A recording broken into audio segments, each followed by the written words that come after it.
And we should now be live. Good evening, everybody.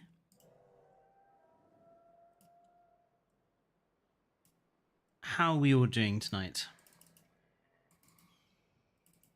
Hello, Asdog Day. I hope everyone is doing okay. Jurassic Mation is here. Rob Earth is here. Hello. And welcome to hopefully what is going to be the last stream where we look at the Lagoon Park, because we're up to organising our final area of the park. So from here, we're going to get this area finished in this stream, and everything else, for example, finishing off this location down here and doing any further decorative work and such, I'm going to do off stream. And then the next time you'll see this park is when I do the walk around tour for the channel. So yeah, it's all going well. Off stream, I did a little bit of work on the clamshell area that we were doing on Wednesday, and you can see then instead of using path, I've just used different colours of terrain because I think it just works better generally. And we've also got our attractions down here, mini golf down here. So this is basically ready for decorative work. We're going to deal with the animals that we put in here in a little bit. But first, let's get thinking about this exhibit over here. Jurassic Mation, you've missed quite a bit, I think. I think the last time you saw us, we were just dealing with this multi-carnivore exhibit over here. So we've done the herbivore side of that exhibit last Sunday, and then Wednesday we were dealing with this exhibit area down here. So you have missed quite a bit, but don't worry, once the park is done, like I say, there will be a tour video around the entire park. So this, we've got, what, 3 lagoons left? This one is going to be for the dinosaurs, we already know that. We've got one sort of mid-sized lagoon to have in, and we have one very large lagoon. Now, I don't want to use the mosasaur in this lagoon. I've already decided there will be no mosasaur in this park. You know, our big ticket items are the Kronosaurus and the Dunkleosteus. So this will be a big lagoon for something else. One thing I do want to try and do is create a sort of mock little island in the middle of this particular lagoon for them to be like swimming under and such. And then these viewing galleries are obviously going to connect to our herbivore enclosure up here. These two will just be normal. The path, I think I'm going to make quite a big entrance area for this particular lagoon, since it's the biggest one. And I think a mixture of animals in here, maybe a mixture of long-necked plesiosaurs of all of the varieties we have in game, might be quite fun. Shawnee is already in the park. Glitch Gaming. Shawneesaurus is in here, along with ichthyosaurs. I think we have a trio of Shawneesaurus and their smaller ichthyosaur cousins already in this enclosure. And the Archelon are already here as well at the very opening of the park. No worries. But yeah, so the Nothosaurs, possibly Liplorodon in here or something similar. And then for this big one, maybe a combination of lots of plesiosaur varieties is the possible idea. But we'll decide in a little bit. First thing I'm going to do is get started on the entrance area for down here. So that's roughly the middle of the lagoon there. Have we got a... We do. Where was that? There.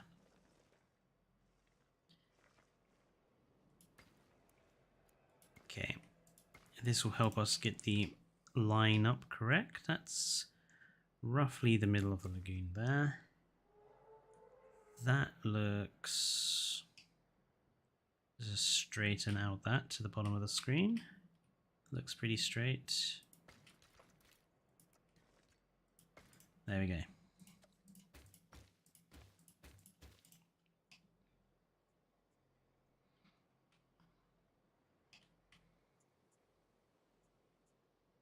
Yeah. If marine creatures weren't so boring, I'd almost consider buying the DLC with Shawnee in it. That is one of the biggest problems with the lagoon. I mean, I won't spoil too much because the video next week is my review, sort of updated review video for this game. But one of the things I do touch on in that is that while having the lagoons and the aviaries was a good, not necessarily a good thing, but a step in the right direction, the fact that they were so badly implemented is kind of a bad thing.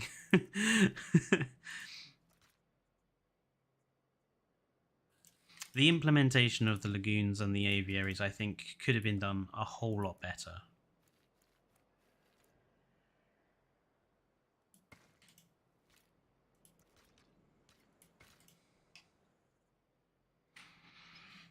Hello, Nerd Guy.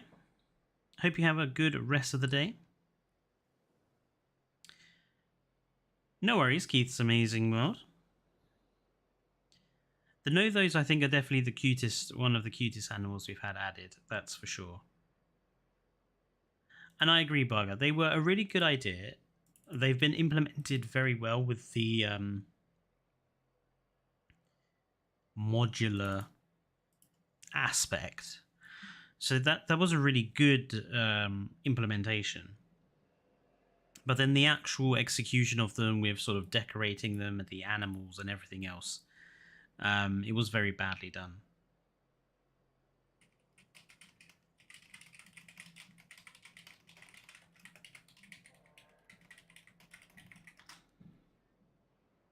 Would you rate Jurassic World Evolution 1? I did a 5-part super long review for Jurassic World Evolution 1.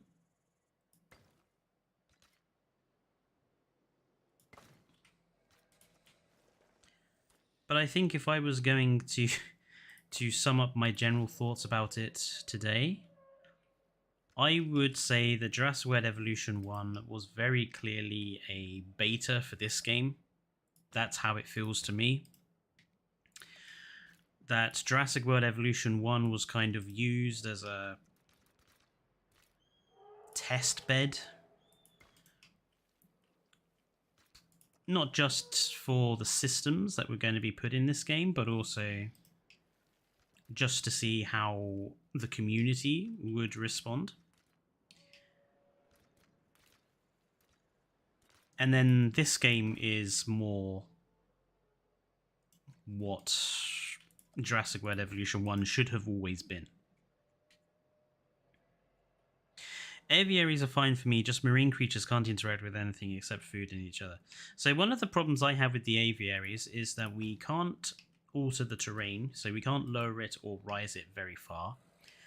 And the less said about the bugginess of every aviary creature, the better. That's what I mean by poor implementation. It's not just, you know, having stuff in them. It's the other elements around them. The fact that they are so buggy. I hate using aviaries because I know for a fact that the minute I put one in, I'm going to spend a lot of my building now fixing bugged out pterosaurs. I mean, we already had to do it quite a bit for the pterosaurs over there. And that just annoys me. The Quetz is awesome, but yeah, I mean, the Quetz is too big for the aviaries. It just is too big. We needed an aviary that was actually taller. You know, something that was as tall as the old Jurassic World Evolution 1 aviary probably would have worked. these current aviaries are just too short. So every time I put a Quetzalcoatlus in one, like, I almost feel bad for it. Because it feels like animal cruelty.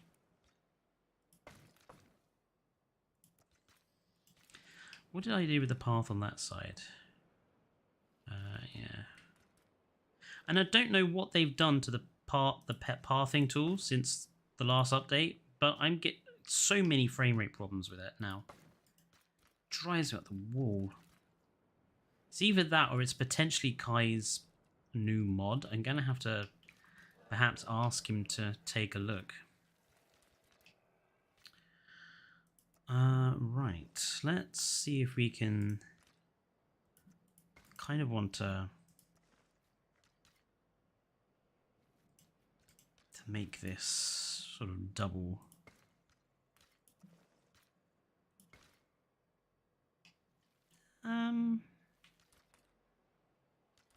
Yeah, that's okay. Can you download mods on console? Nope. No, you cannot. Unfortunately, that is the cost of sort of gaming on a console. You're going to have probably a more stable experience, but you're also going to have a less fulfilling experience. That's just the way it is, I'm afraid.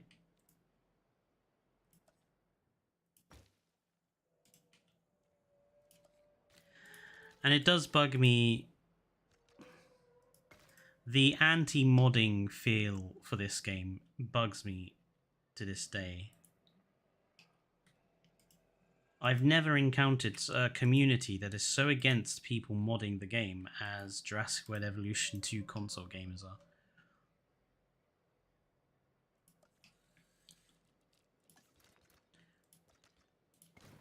It's disappointing in a way because many of the problems that Jurassic World Evolution 2 has, they are problems that both affect the PC side of the community and the console side of the community.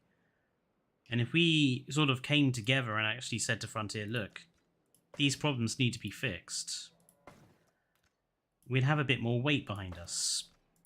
But it seems that a lot of the time the console side of the community and the PC side of the community are too busy arguing with each other to realise that. But oh well.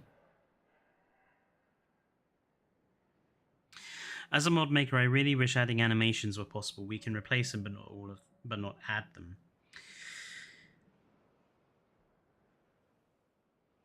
Yeah, I mean, I'm a very my modding knowledge goes as far as just altering the textures for the path mods, because that used to be my thing. Whereas I'm not updating. Yeah, I don't want to update them now until I know for a fact the game is out of development, because I'm getting a bit bored of having to update them every couple of months. But the fact is that things like this massive frame rate loss when I'm over an area of path, I mean, look at that. I mean, I'm down to probably 15 frames a second there for no reason. There's nothing here. It's just empty path. But I get a massive frame rate drop, and there's no need for it. And the funny thing is, it doesn't happen if I'm in first person mode. I mean, look at this. First person mode, everything is fine. Perfect. Not a problem. Switch to building mode, and God almighty, the frame rate drop is ridiculous. And that, I think, is solely their fault as well, because I've tried, like, I put all of my settings down to basically their lowest possible settings, and it was still happening. So it's definitely something that Frontier have fucked up. And it bugs me. The fact this game runs worse now than it ever did on day one really bugs me.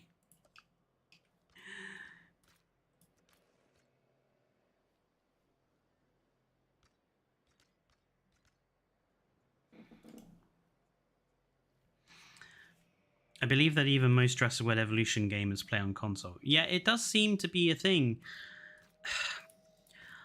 I think one of the reasons is that basically, I'm going to have to be careful how I word this so I don't end up insulting people. I think Jurassic World as a franchise has definitely aimed itself more at younger audiences nowadays. And as a result, younger audiences generally don't tend to have the PC hardware that older audiences will have. So as a result, most of them are on console. I think I worded that very, very carefully.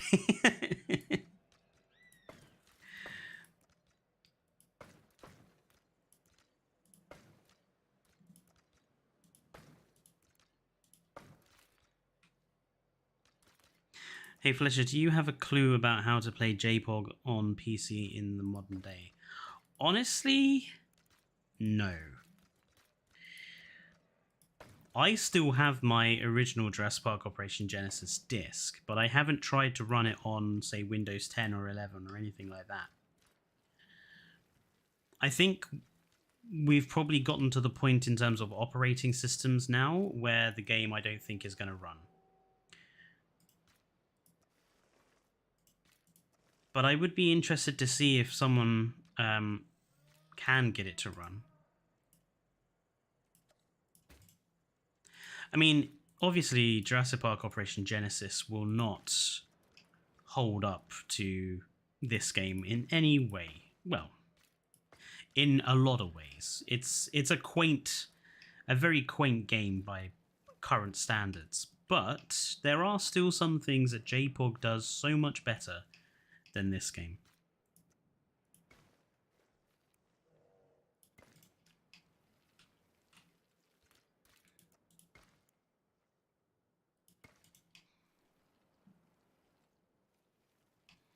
Now, what do I want to do here?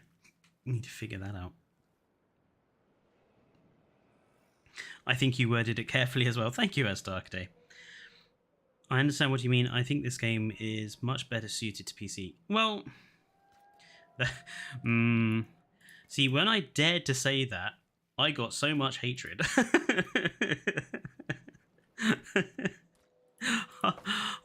When I turned around and said this game should never have been on console, I got so much backlash. But I genuinely think it's true. I genuinely feel that this game should never have been on a console.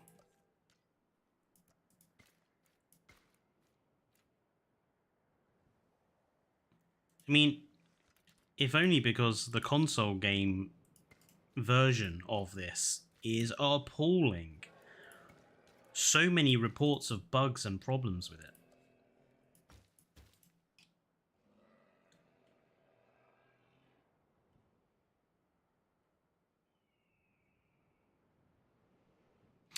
Right, now I think what we want to do is line the edges of this. I think we're going to go with...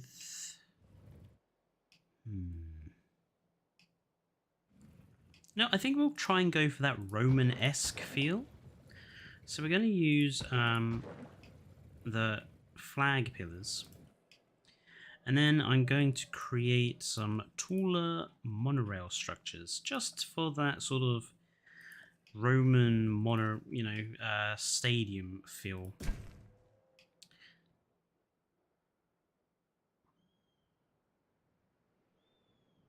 That apparently was too close.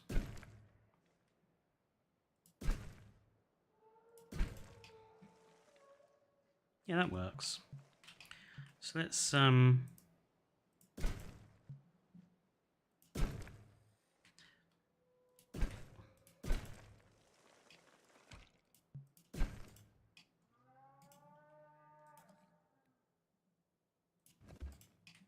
we want to try and get these as close together as possible.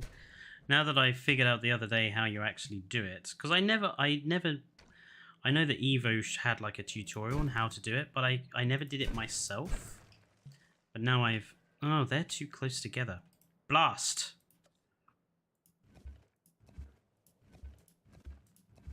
Okay.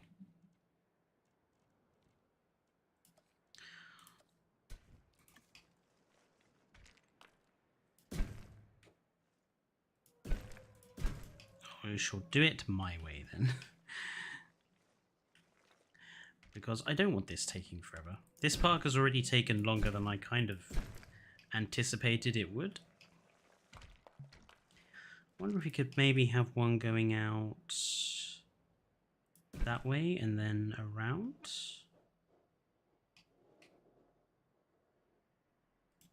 Maybe not that one, maybe one of the outer ones.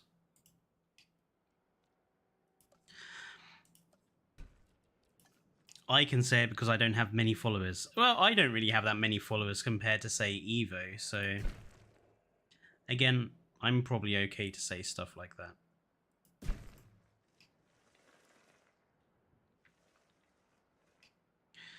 Games that are for both consoles and PC tend to have the PC version suffer. Exactly, that's primarily the problem. The PC side of a game will usually suffer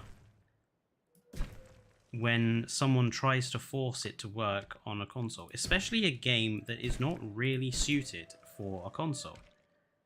Say, a graphically intensive park builder that requires a really good processor to operate, you know. There we go. So we have like a bit of a thing going on here.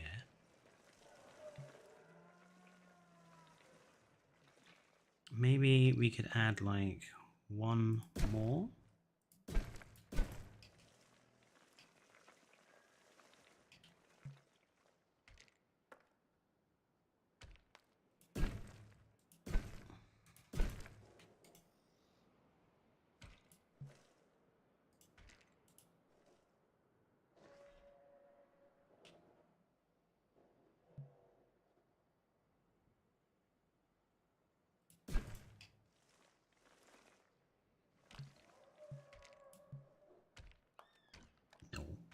No.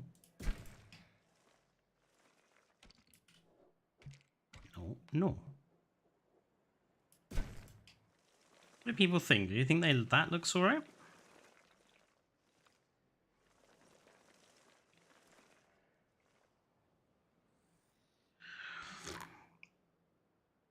Looks good, says Gojira. Good. Fletcher, I'm just going to say it at this point. Universal should just let some game company update JPOG to modern systems. Unfortunately, it's not Universal that the problem lies with.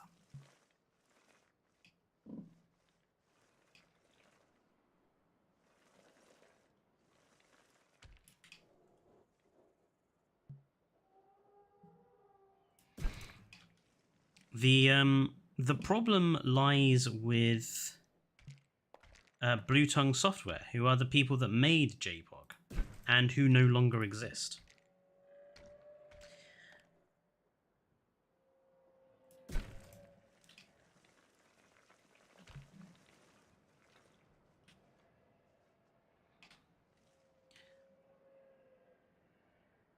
It looks like a special, like, railroad station. It does. It does. I do love a good, like, boring simulation game like that. On my Steam wishlist is a game called NIMBY, which basically gives you, like, a whole world map based off Google Maps. And you can build your own rail network for anywhere in the world. It's the kind of boring dad game that I quite want to play.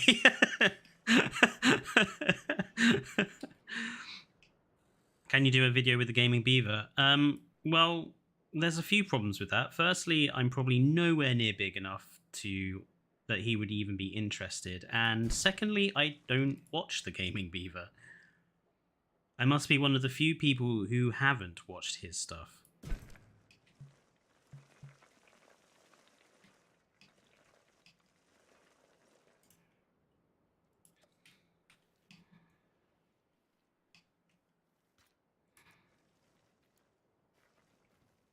I'm sure his I'm sure his work is you know, very good and decent, but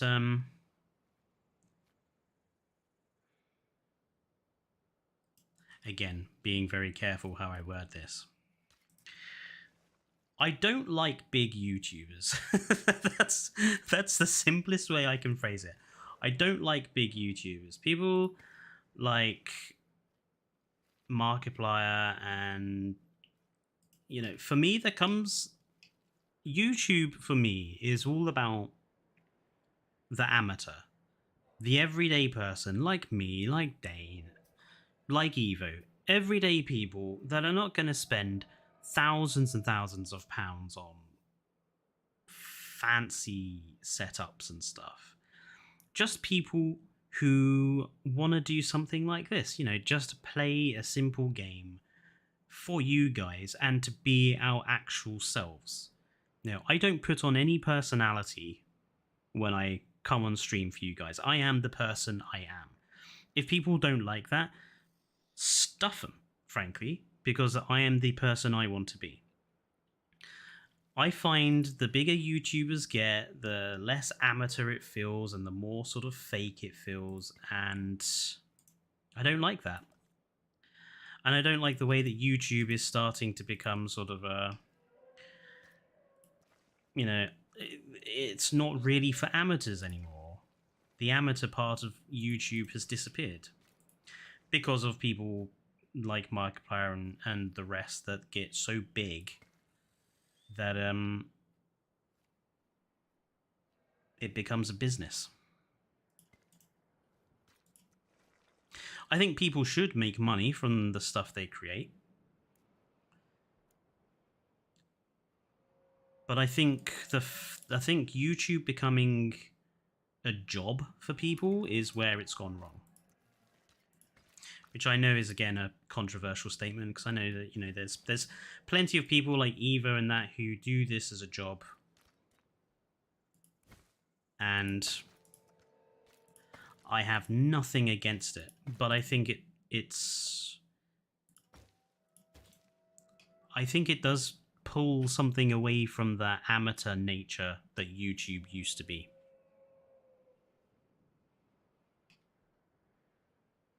How would you feel about an update pack that focused on attractions like the River Cruise, Terratops Lodge, Gondola Ride, Hot Air Balloon, Camp Cretaceous Treehouse, Underwater Tunnels, etc.? I think there's a few of those I wouldn't bother with, but I do think it would be a good DLC to do. I don't think the game needs any more species, and I will even go as far as to say I don't think we need the hybrids. While I certainly do miss Stegoceratops, because I really loved that hybrid, I don't think it's necessary. Primarily because modders will just find a way to mod it in. I mean, modders already have. The hybrid mod already exists. I'm just waiting for it to be updated.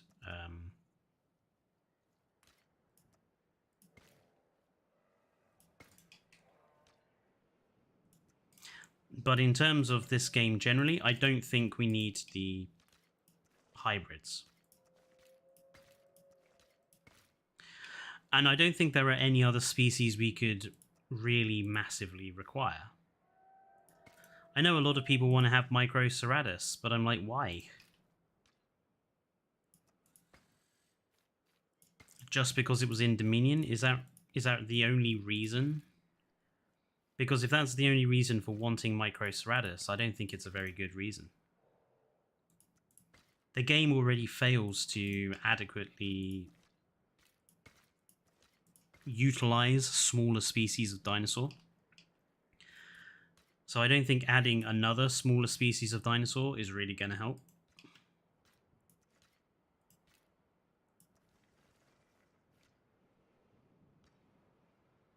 I'm aware this looks rather bizarre too.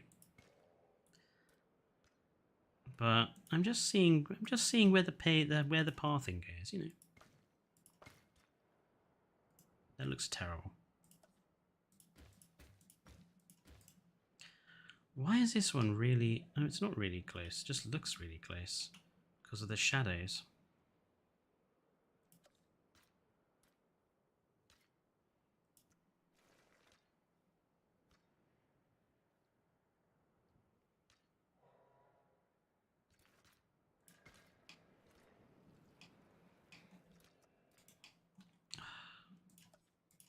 It's not quite perfect,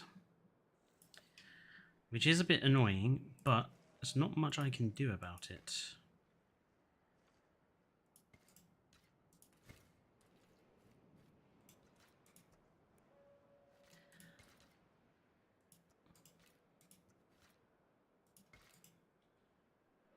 Yeah, that'll do. Doesn't have to be perfect. Sorry, I am trying to keep up with chat. You're very chatty tonight, which I like, but I'm just trying to keep up with it. The hybrid mod is still working. Ah, okay. I didn't think it was. I thought the recent update had broken a lot of them. But if it's still working, then great. I shall go and get that at some point. The Lagoon Park, brought to you by the letter M. It's more like a W, really, for water.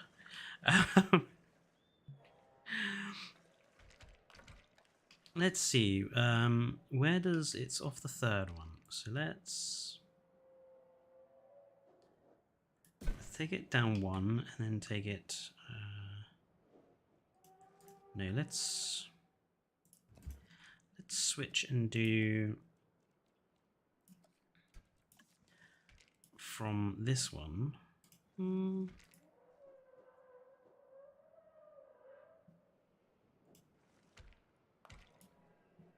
that one up one.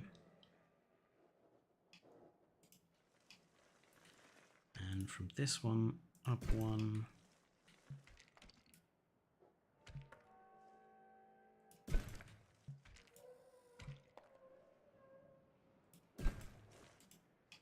Whoops.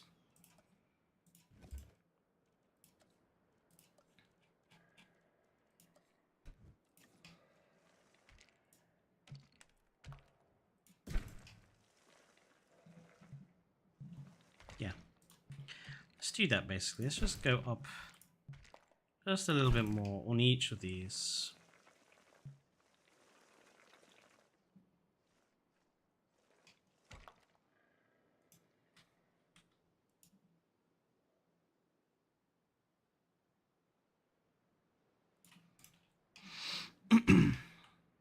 Just to continue the monorail theme. I might leave these areas unmonorailed and then do something in the middle. I think we're going to have access to the sort of any domes, underwater domes you put in. I think we'll have access to them in the middle. Yeah, I think that's looking good. W stands for, whoa, my god, we're going to die.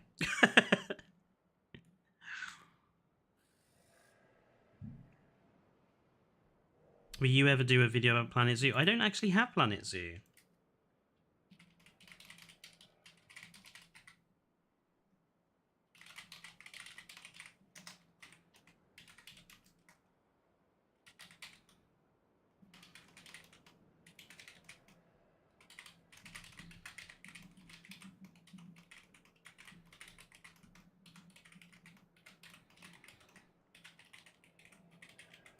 I do at some point want to get Planet Zoo, but unfortunately there are a lot of other games on my wish list. City Skylines 2 being one of them.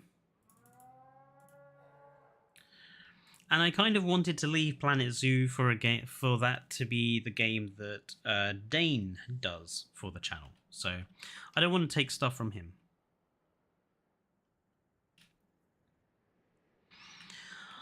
Unpopular opinion, but Morris might be the worst DLC species.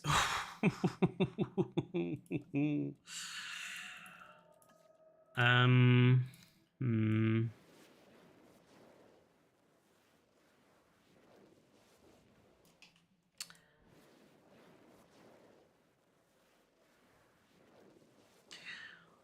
mean, my thoughts on small species in this game are pretty well known.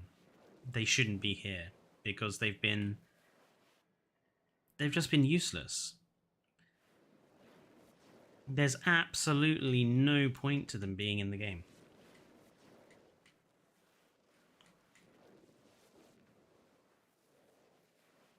What's really annoying and what baffles me is that Frontier knows how to manage a park building game where you have smaller species of creatures, because they did it for Planet Zoo. You make pre-built enclosure things that you can plop down and just breed one of a number of species into it. Now, I don't understand why, knowing that, they couldn't have done something similar for the small species in this game. Especially things like Compsognathus. It still is to me one of the stupidest things I've seen, where a massive helicopter carries around a dinosaur the size of a chicken. Just why?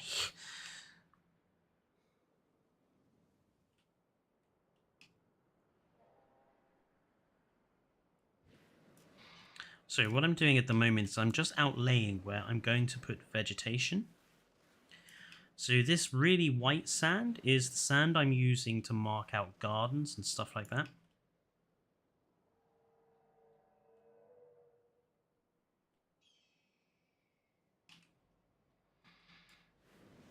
I think we'll probably do the same there as well.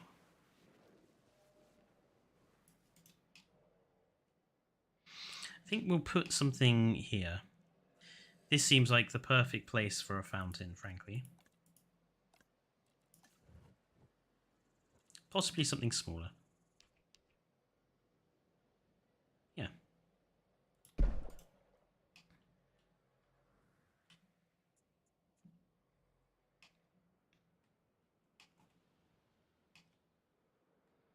Okay, that's looking much better. Now, for these side pieces, we're going to go with the flamey towers.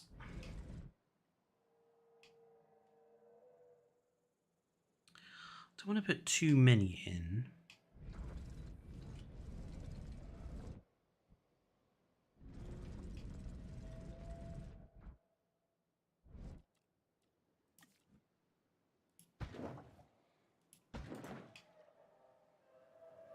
That'll do. And then we're going to have trees and stuff lining the outside, so that will be fine.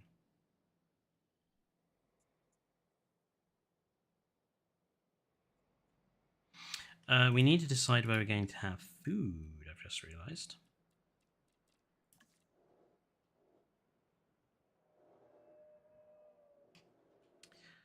Let's see, where should we do the foods? There and there works.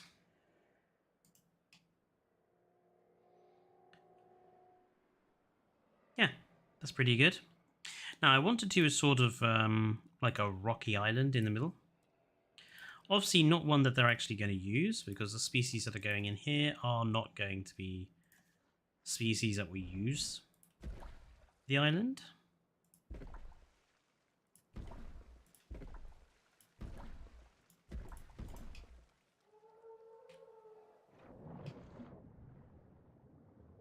I also think it provides quite a creepy looking area under the water.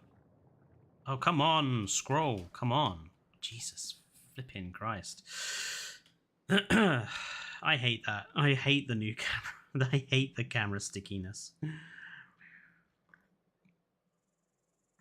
Don't get me started on Compy, exactly. Let's hope we do get a DLC in December. I think towards the end of November, maybe we'll get something. I've been seeing that the Steam build is being updated lately, so maybe something is coming quite soon.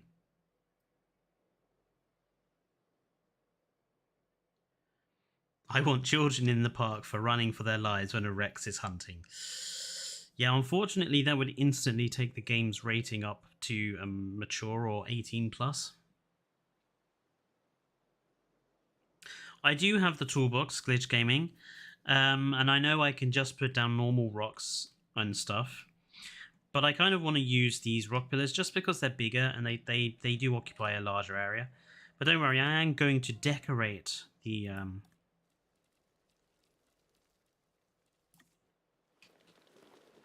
I am going to decorate the island. Don't panic about that. And we'll probably have a few dinosaur statues on the island. I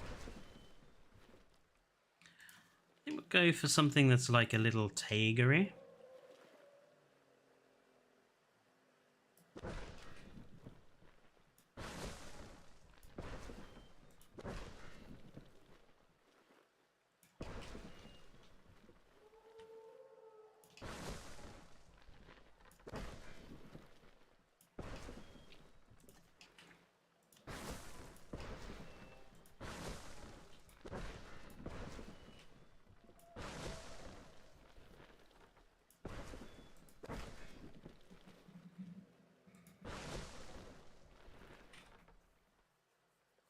Ah, for some plants, yes.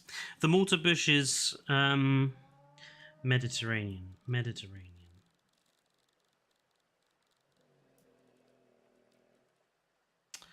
Oh yeah, they got those big bushy trees that I do love the big bushy trees. And these plants are very good. These palms are very good for like sinking into the ground and turning into bushes.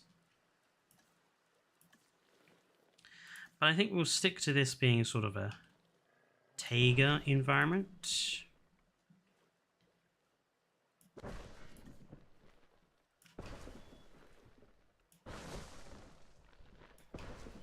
Suits that Lost World walking with dinosaurs feel, I think.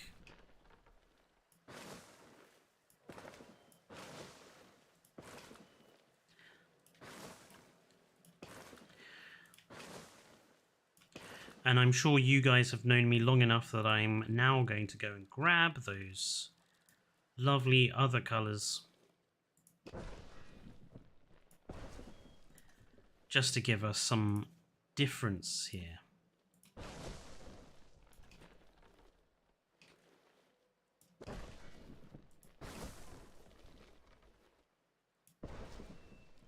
Also going to put down a few normal Europeans.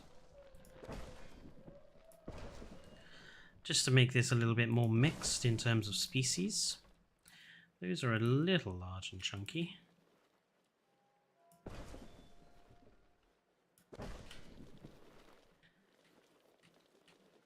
Yeah, it's not too bad. Doesn't have to be excessive in the detail, just something nice to have in the middle there. Jurassic Park Warpath Remaster. I never played Warpath.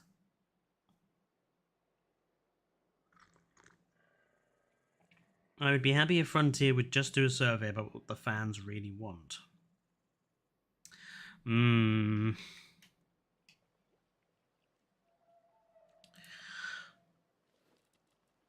problem is game companies don't want to listen to what the fan...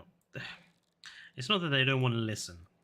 The problem with it is that game companies cannot listen to the fan base because the fan base is not really the people they're making the game for.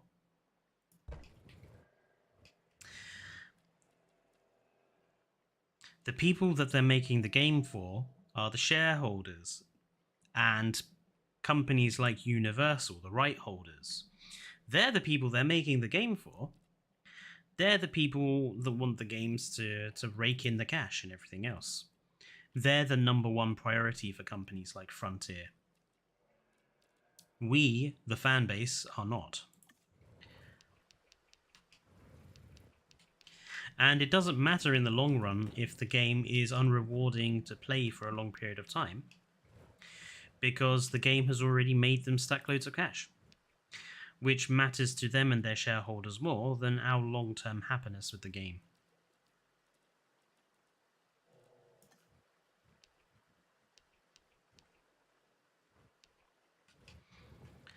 I think two brachiosaurs on that side. And what do we think on this side? Maybe a T-Rex. We can light him up with some lights. Maybe a Quetzal on this side. Maybe over here we could have, say... Let's do... T-Rex, Quets, 2 Brackies, and...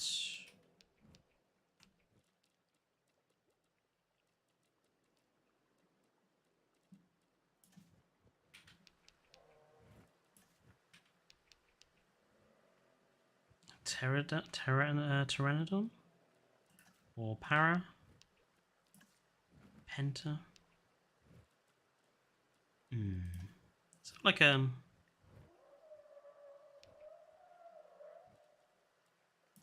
Trikes?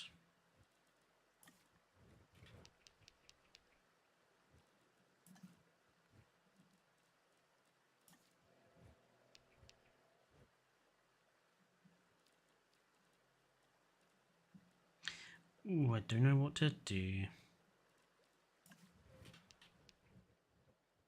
Could put a dread.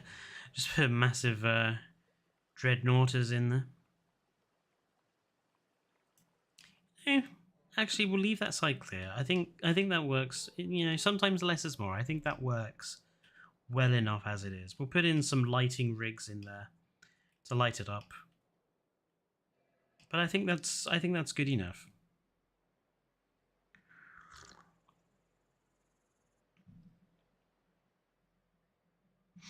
But what for kind of people buy this game? Fans? I know what you mean, and yeah, we get some cool stuff this year.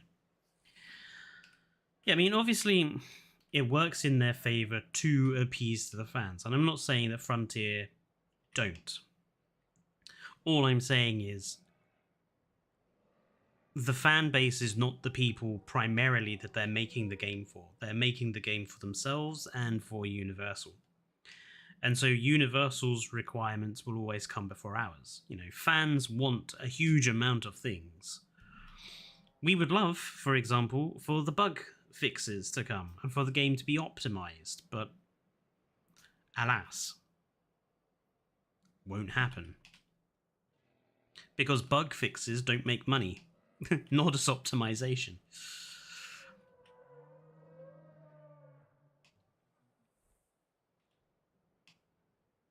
Yes, this is modded, Riley. I don't play this game without mods. I played it for 2 weeks without mods. I did one park build without mods, and then I was like, yep, this is not different enough to Jurassic World Evolution 1. I'm going to mod the game, which is what I did.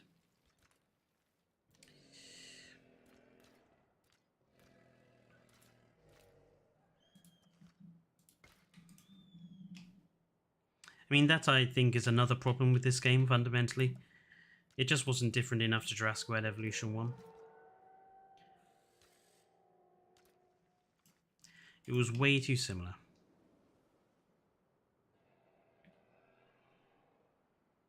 We're obviously going to need to have sort of, you know, the amenities over here.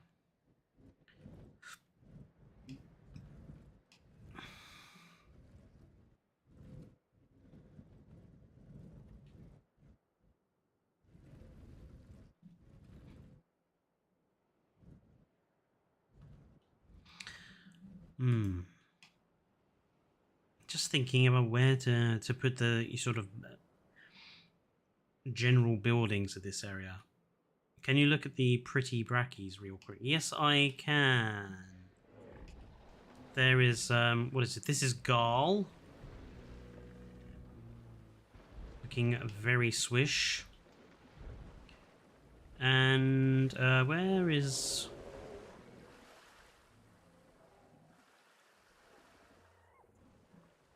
Oh, there he is. He was hiding.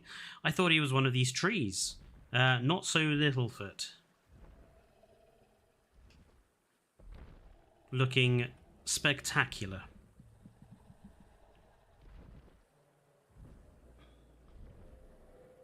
I mean, I wish these were Lux skins. I miss the Lux skins I showed off in my early mod previews. back in the day. What, 18 months or so ago. But they definitely add some much needed colour to these sauropods. Definitely.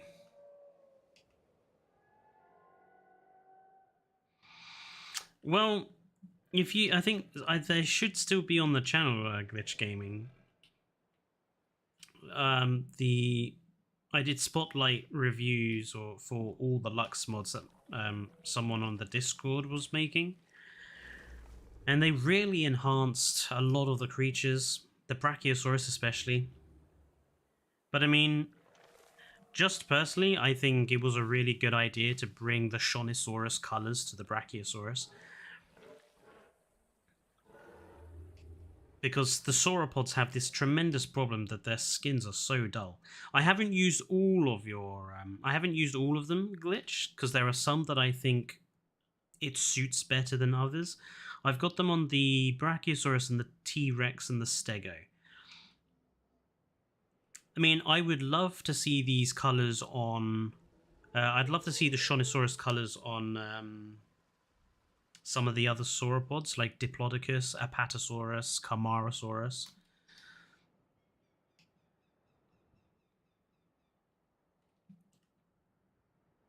Or even the Ceratopsians, because I think one of the problems with the Ceratopsian skins is that they're also very uncolourful. They have massive frills, and the colours on them are really bad.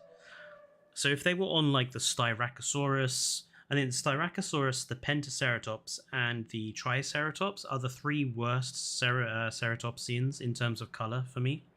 On the frills, anyway. So I think it would look... the Shonisaurus colours would look really good on them.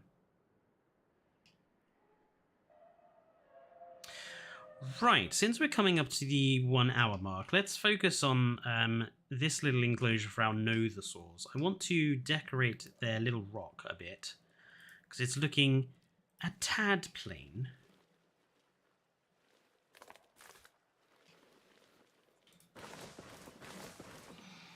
I'm just going to decide what I'm going to put down on them. Let's put down some bushes, and we'll have a couple of palms and a couple of these palms. Right, so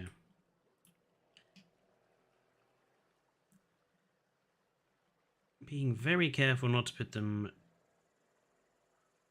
in the way of where the Nothosaurs will pop up.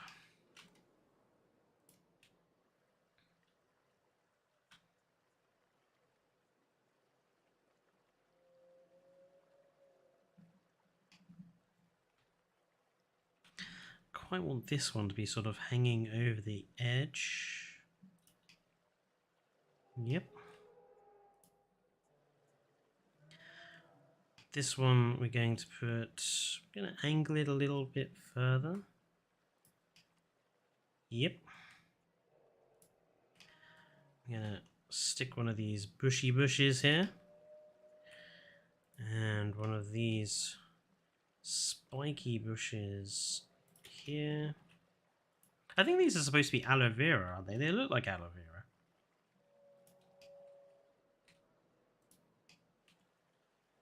My mum used to have, and why is that so high up?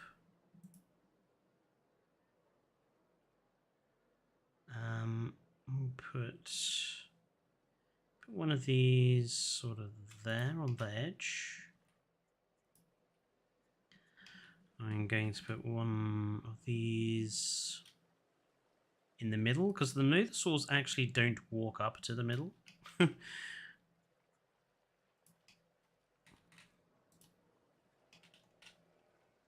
They tend to just sit on the slide and be done with it. There we go. Now I think that looks good. I don't think we need any more spiky bushes. I think that's good enough.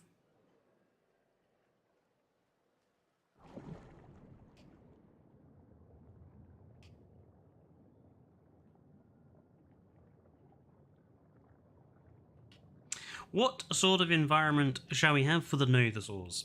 And I am going to use the Lux skins. So, actually,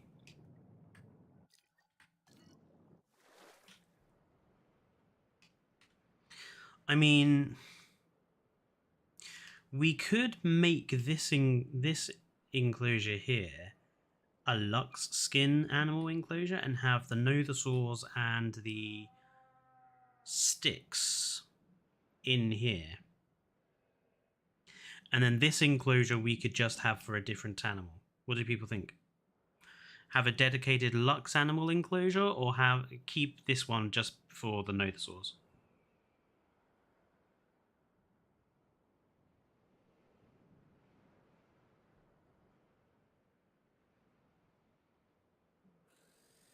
LuxGoon.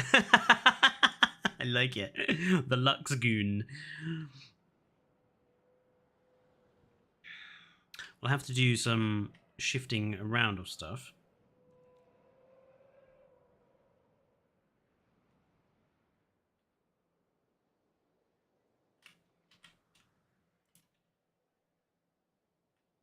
I have a feeling doing that is going to just break it, so...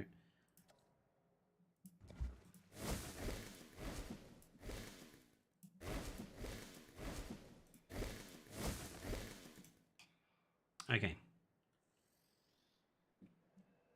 What's the other? So for this smaller one, then we'll put in probably a smaller animal species. Liplorodon, maybe. It's big enough for a couple of Liplorodon.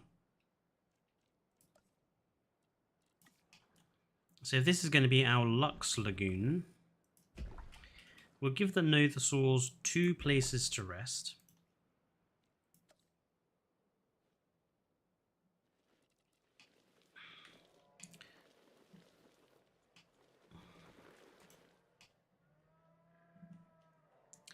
Blast, I'm going to have to do all the decoration again.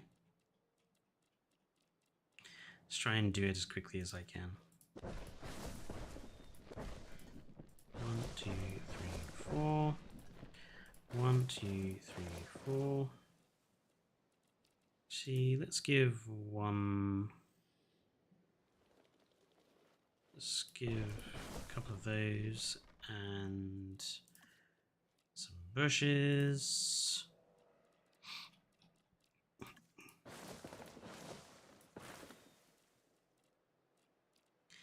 And some spiky plants. Right.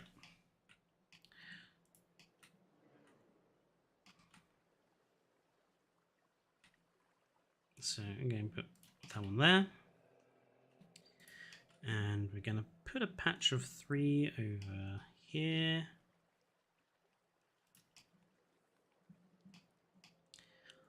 And we'll go for another tall one.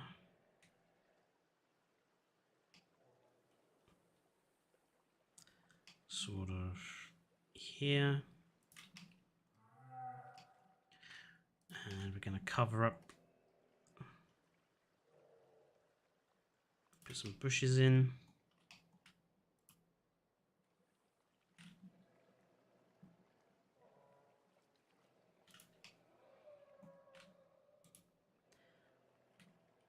Man, those brachiosaurs are so loud.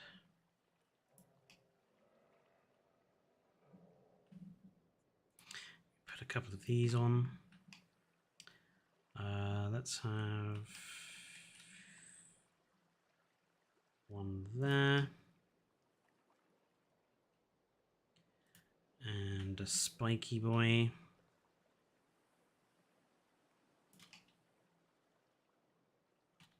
And another spiky boy.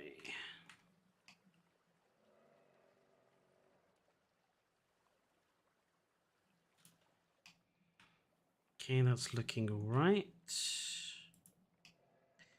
Do another one of these hanging over the edge.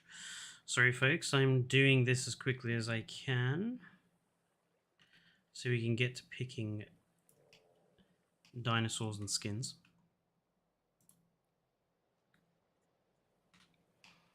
Okay, Let's go one there. Do we need a luxury hotel for this lagoon?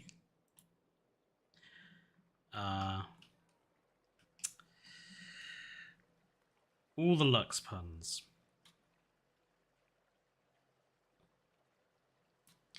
Certainly worthy of the deluxe edition of the game.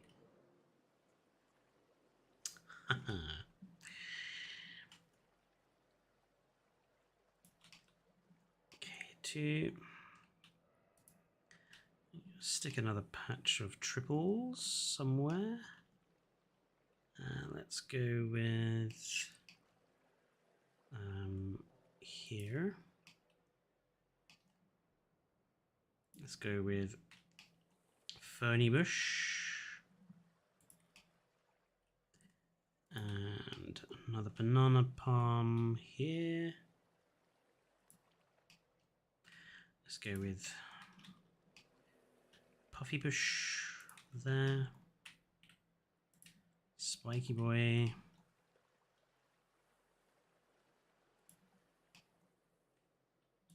Spiky Boy.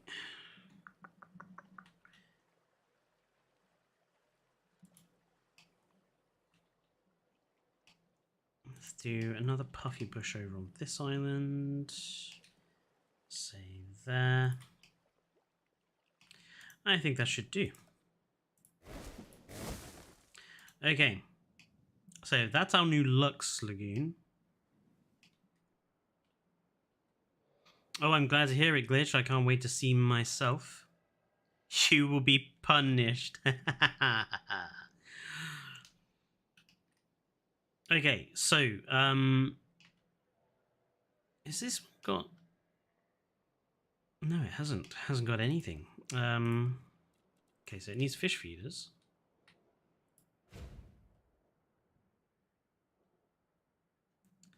One.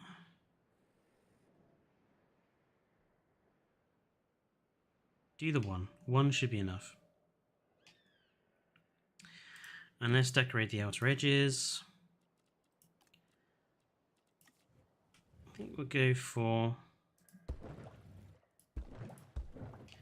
the sails.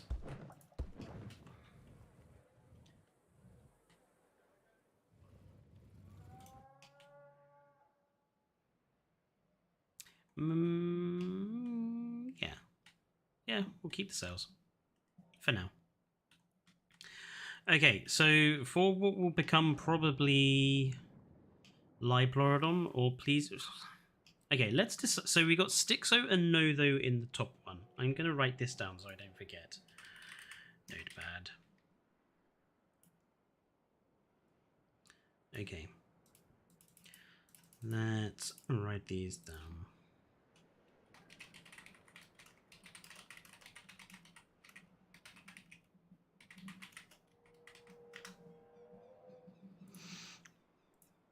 So, Notho and Stixo in the Lux Lagoon.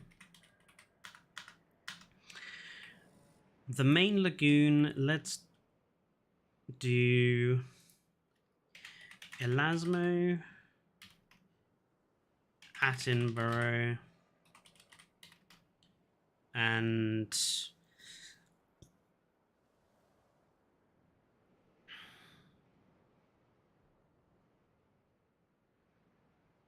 we could put some Ichthyosaurus in there as well, just to give them... Just to have something that's a little different from the plesiosaurs in there.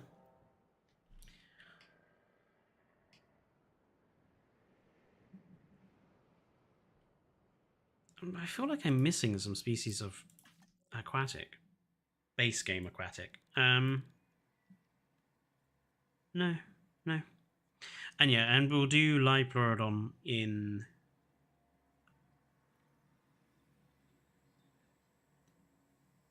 Elasmo, Attenborough, Ichthyosaurus. No, let's do Plesiosaurus in the Little Lagoon.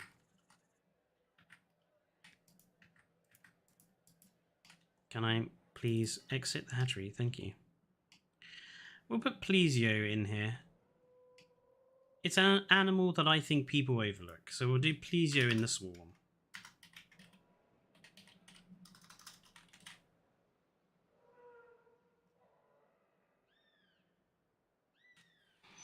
So, what sort of biome shall we have for the plesio?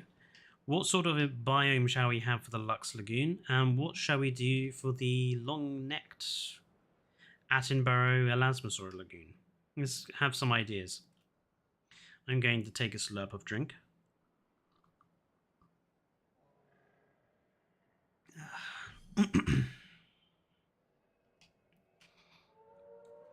Coral reef for the Lux Lagoon. Okay. Coral reef. Let's see.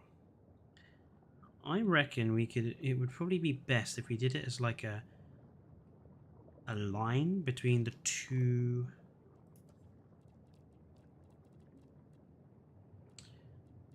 In areas. Let's start with our tallest bits then.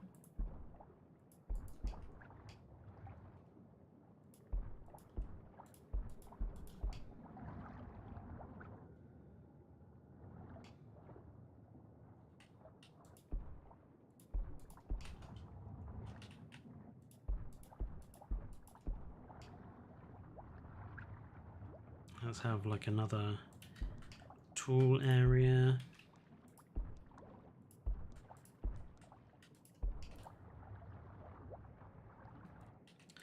Right, and then let's have like a sort of a rocky area.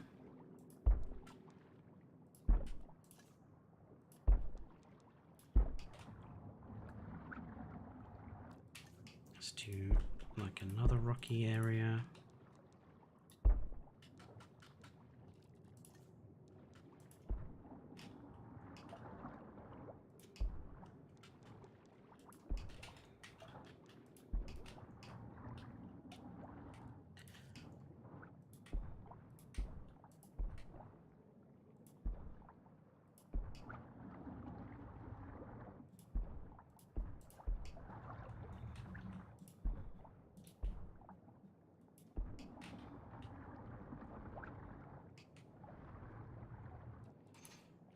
Okay, looking good. And then we just need to put in stuff to fill the gaps, really.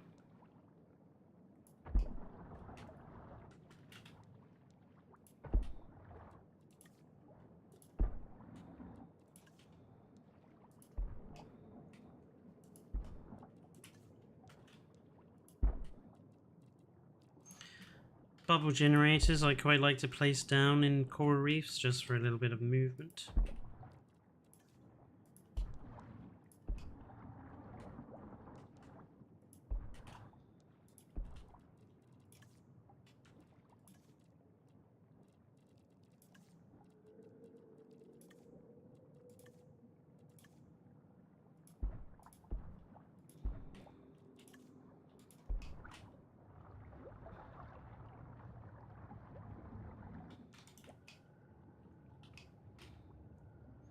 Yeah, we just basically have a line of coral stretching between the two resting pads, which I think will work.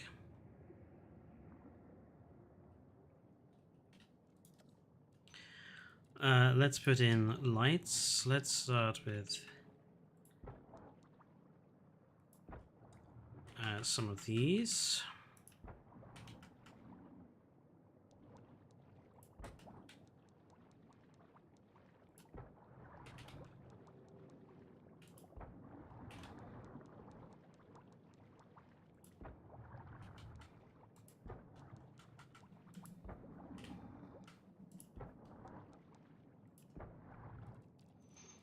And then let's put in some of the flat ones.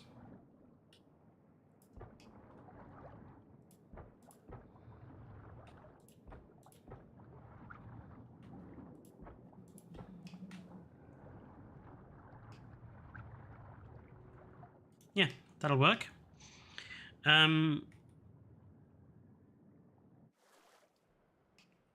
Huge, maybe volcano. Yeah, see, I wish there were some bigger decoration pieces. I hate the fact that we're kind of limited to small ones.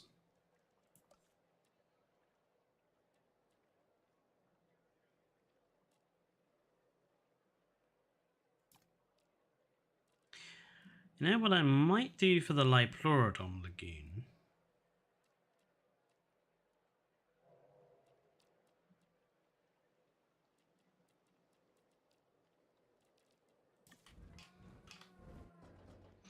Let's give them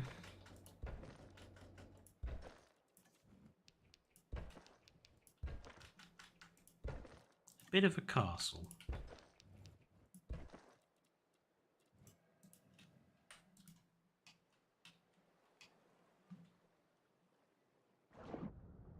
Oops. Let's try that again, shall we? Okay, so 1.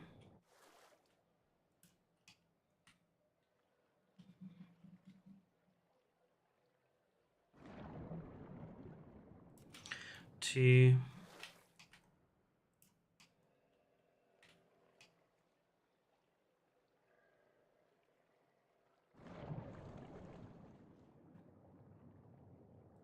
3.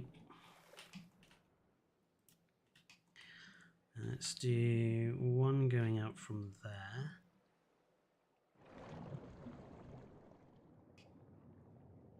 So 1.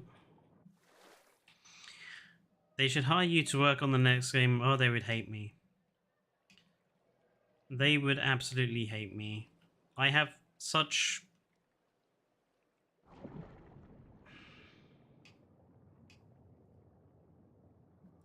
I kind of tend to go for quite complicated ideas. And I think that would drive people up the wall after a while.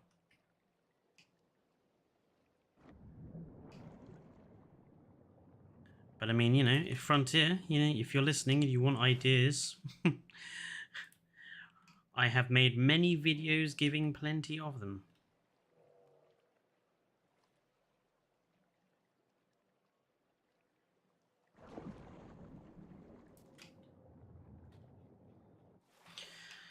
Large placeable aquatic decorations, for example, are a must, in my opinion.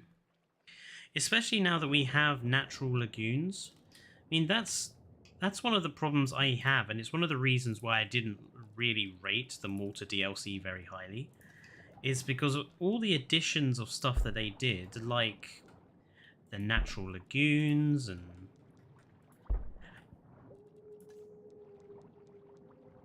everything else. It just didn't really work because the natural lagoons were rubbish. We didn't have big enough decorative components to fill a very large lagoon.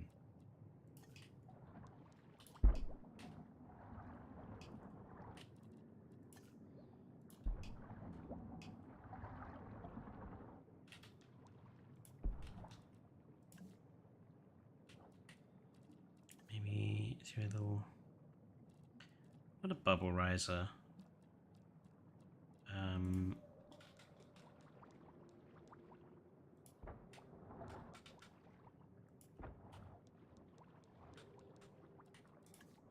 So 1 in the middle.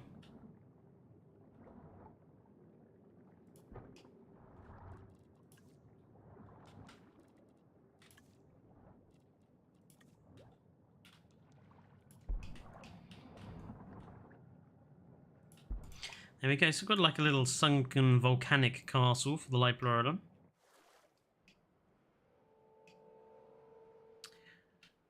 The big lagoon. I don't know. I think the problem with a lagoon of this size is that we would just take so many pieces to decorate it.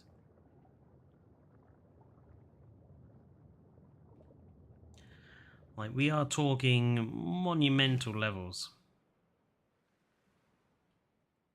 I am going to put in the domes.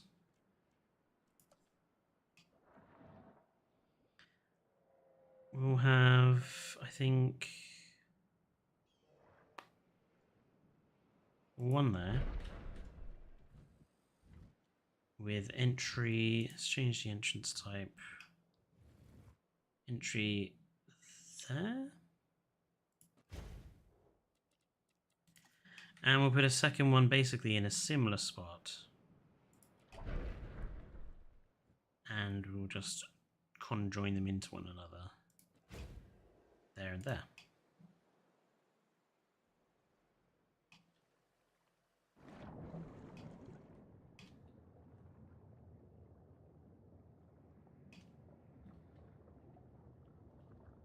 But in terms of decoration for this large lagoon, I just don't think we have enough component.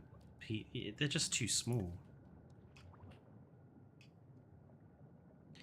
Now, what I might do is try to make this one look a little bit more spooky.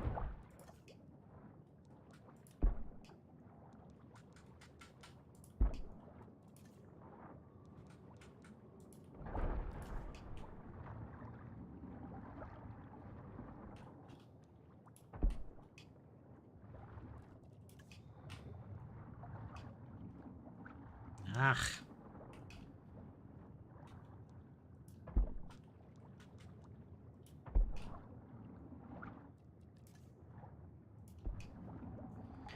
Try and go for more rocks and stuff around here.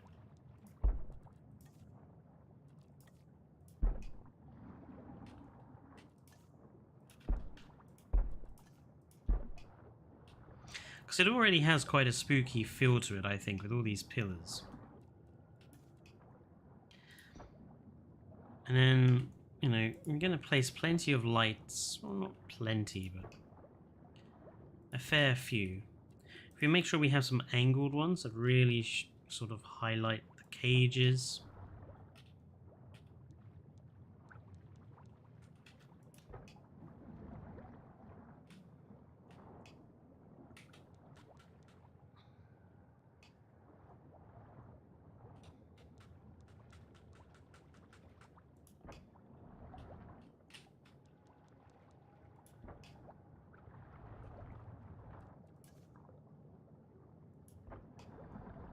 Okay, and then around here, around these, we'll just go for some quite nice decorative coral. Just because those legs are a little ugly.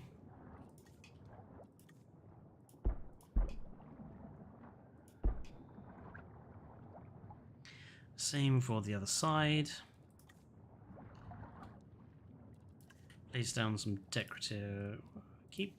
There it is. There we go. Just a few rocky ones, just to break it up. But yeah, that will basically be it, I think, for this. Right.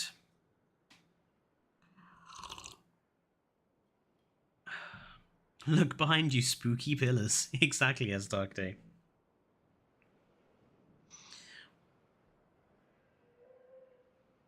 Quetzal is living its dream of being a marine animal. At least it would fit in a lagoon better than it does in our aviary.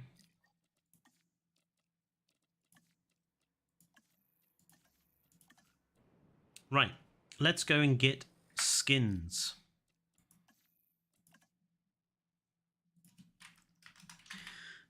So, Notho, Stixo.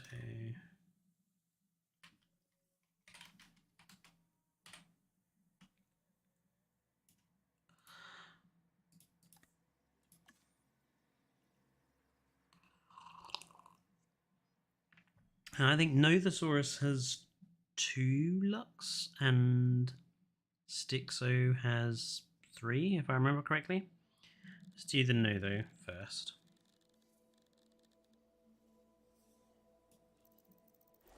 Hello JJ Games, welcome to the stream. Right, let's turn the lighting all the way down.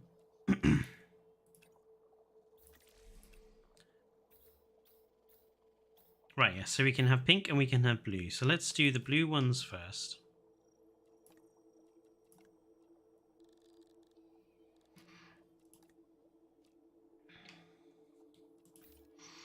What main color to go with this?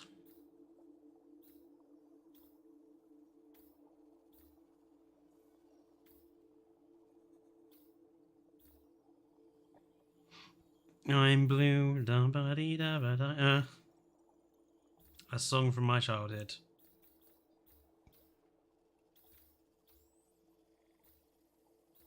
Oh, I think that looks quite nice. Okay, so we'll go Death Valley and Pelophylax. And then we need some with the pink. So the pink gives it this screen stripe. So something that goes with that green.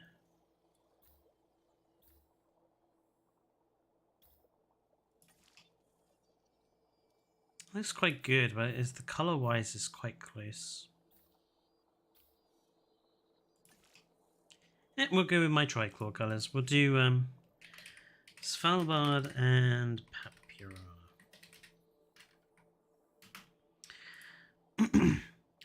It's a bit messy, I think, the Nothosaurus pattern. I think there are definitely worse. Carcharodontosaurus amongst them.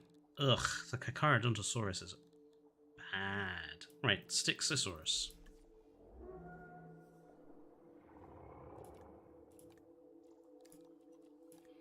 So we have the blue of Pelophylax, yellow of Papyrana, and green of Pulchrana to do. So, let's see, what goes with the green?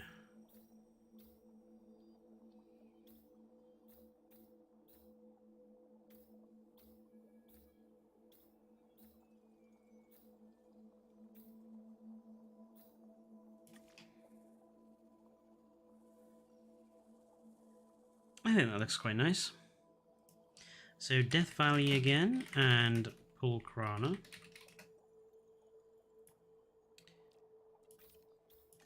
Papyrana will go with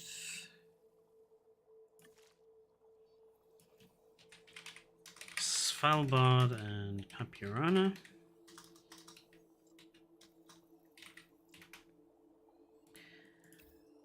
And the blue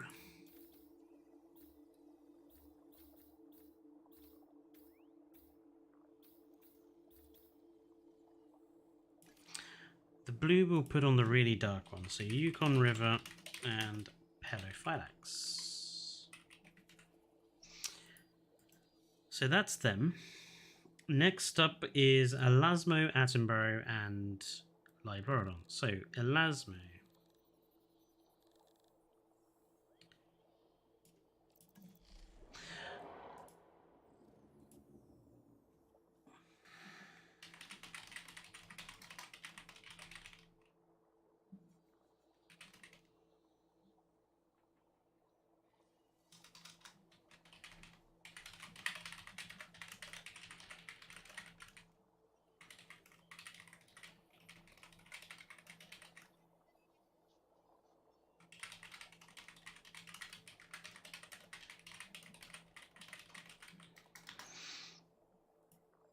Having a look at the Elasmo skins I know of, there are a few I am very fond of. The was it the rainbow pattern or copperback, as I call it? Is it that one? Is that? Yes, the copper. I think it's this one. Is it Pelophylax or Lithobates I go for? It is I think it's Papyrana. Papyrana and Amazon rainforest. This lovely copperback skin that I call it. I really like that one. So we'll go with that one. So rainforest and Papyrana. And let's see another combination that looks good. I like this warm orange, but we've already got an orange colory one, so let's go for something that's a different color.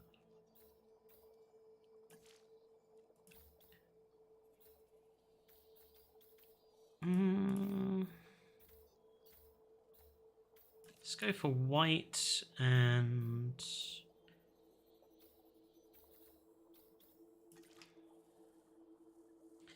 this pale sort of sapphire back. I like the pale sapphire back. So Yukon River and lithobates. Okay, Attenborough next.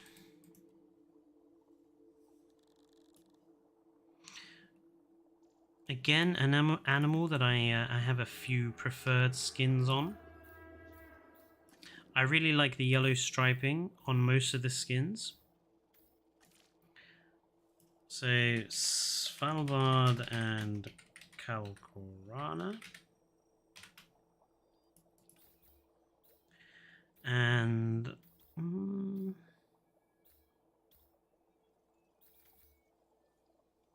let's see if we can find something that works with these sort of light blue.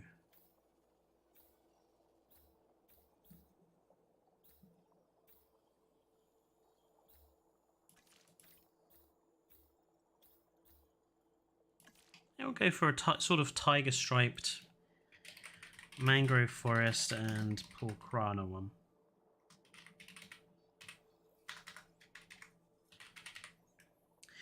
Ichthyes we'll just randomize for their enclosure.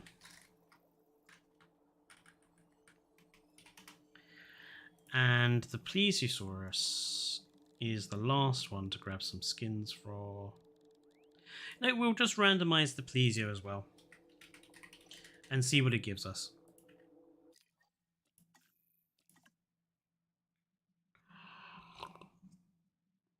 Alright, I'm back and I tested Diplo, Styrac and Penta with Shawnee FGMs. How did it turn out, Glitch?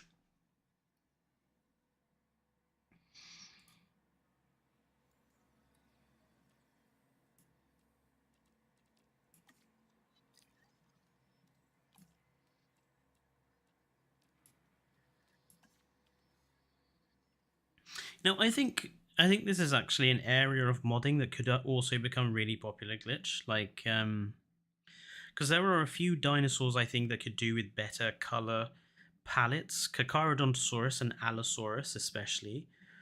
Like, I think they would do better with something like the Elasmosaurus FGMs or the T-Rex FGMs or something that gets rid of that horrible speckled pink and lime green that they have.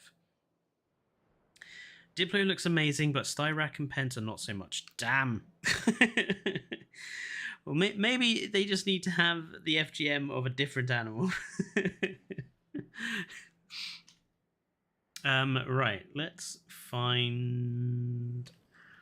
What should we do first? Let's do the Plesios first.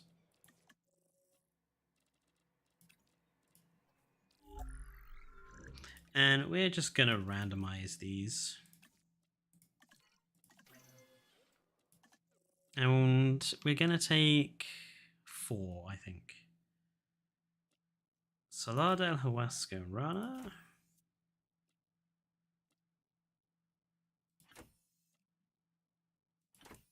There we go. The pattern covers half the body for some reason. Oh.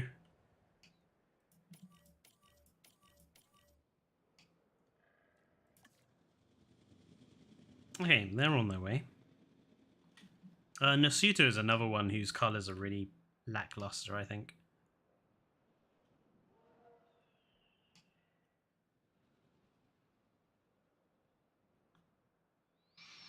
Still wondering where to put like the amenity buildings. I mean, obviously here makes sense, but this is kind of the entrance area to this. Maybe if we doubled up. Okay. We did like...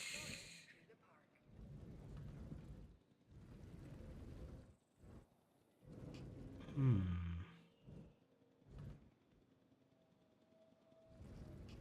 Ladies and gentlemen, we are pleased to welcome a plesiosaurus to the...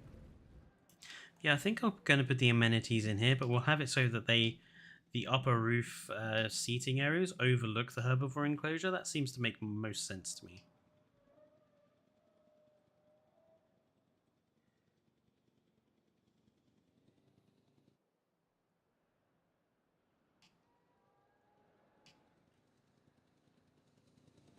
Okay, the plesiosaurs are in. Let's do the Lux Lagoon next. So, Death Valley and Pelophylax. And how many of each colour? We'll do 3 Novasaurs of each colour.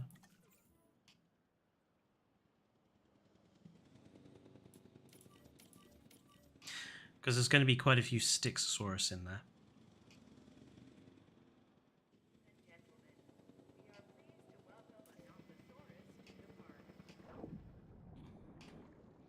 How's our Plesios doing? Sweet. Oh, he's already got some damage to him. Panicking. Why is he panicking? He must have had a fight with someone.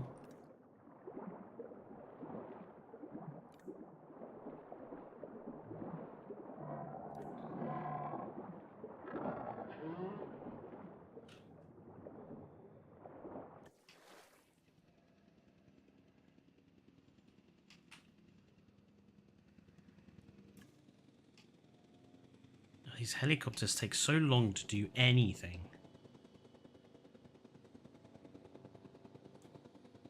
Hello, Turbo Soul.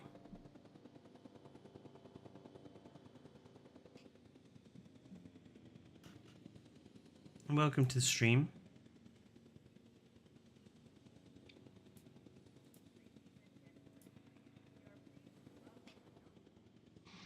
A Nothosaurus to the park.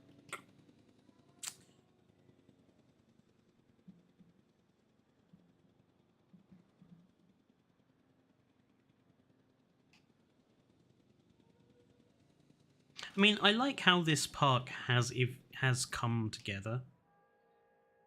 I like how this area is kind of pretty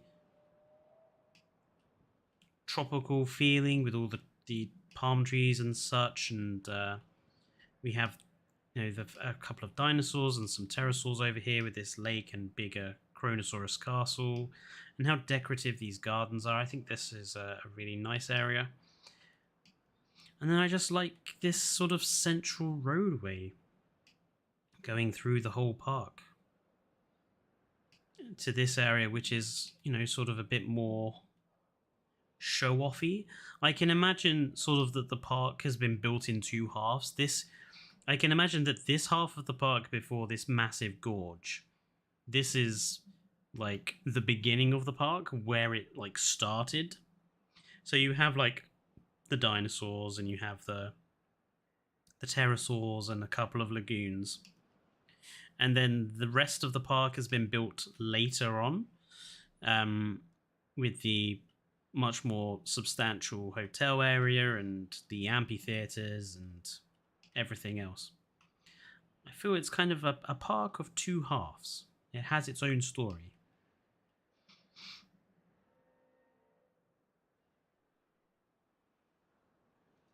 Right, let's grab the other Nothosaurs.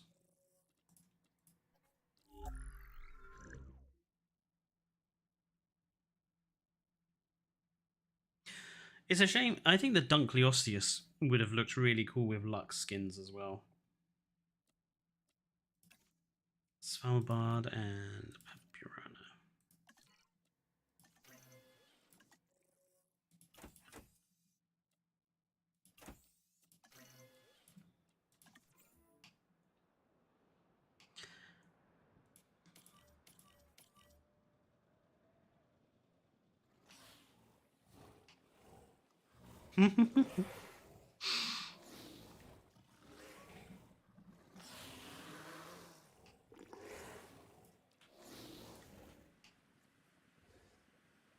I think they like their rock.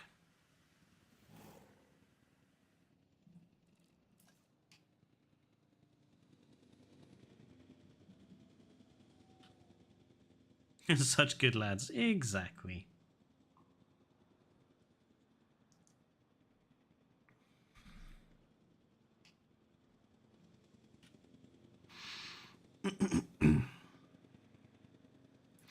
For sure, as Dark Day. Yeah, obviously you could just give the Lux FGMs to the Dunk. I think it is a bit more complicated than that. I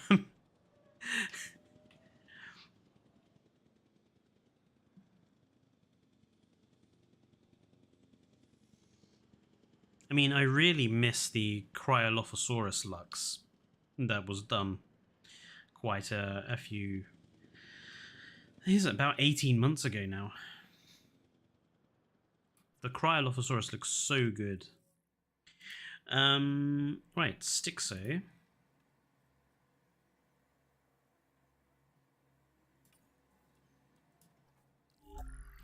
So the first one is Death Valley and Pulkrana. This one needs to be Svalbard and Papurana. This one needs to be Yukon River and Pelophylax. And I think we'll take 2 from each color combination.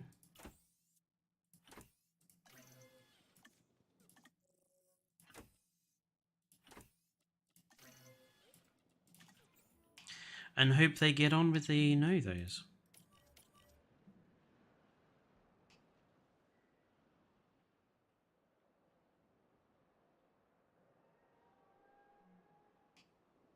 I'm really happy with how this area turned out, to be honest. When I first put these up here, I had no idea what I was really going to do for this whole area. And I think it looks really good with the station, all the surrounding trees and decorative items, these promenades. I think it's turned out really well.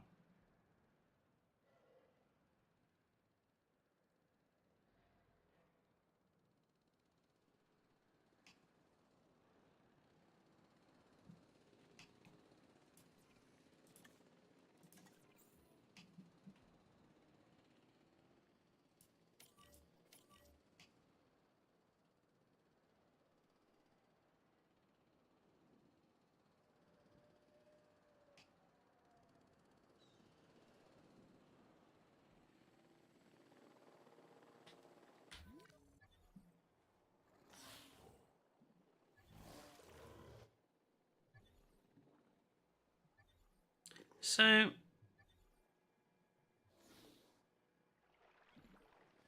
are they attacking each other? I hope not.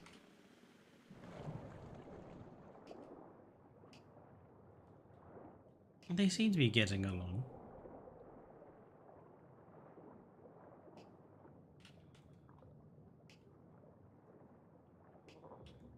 Oops.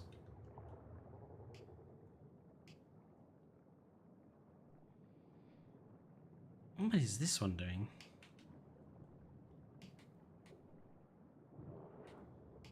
Oh my god, the camera.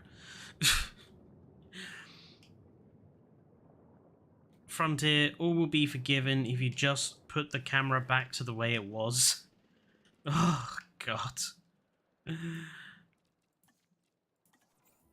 I know they think they did a good thing with that update, but God almighty, it's really not. Saurus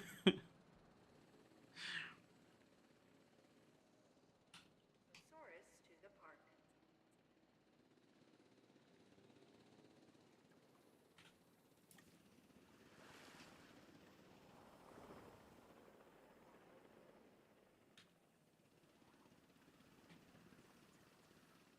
Ladies and gentlemen, we are pleased to welcome I mean, obviously there is a lot of work still to do.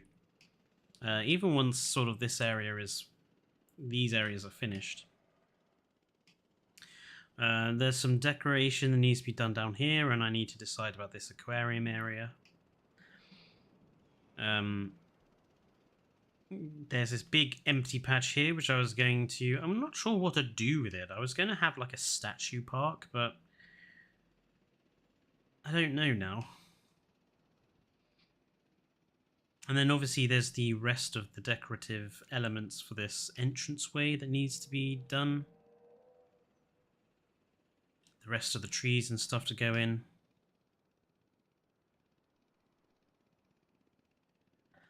So there is still a lot of work to do. But the main elements are all here. I like the fact that we've got monorail decorations on this side of the park, but not on this side, actually. Kind of suits.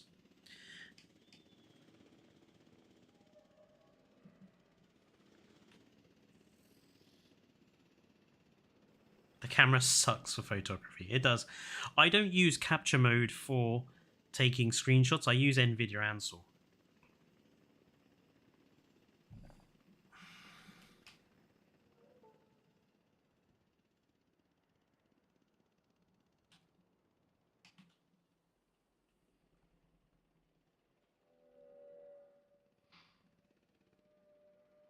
Still a bit more I could do down here, I think. I mean, this area needs filling in with seating areas. This could probably be better, really.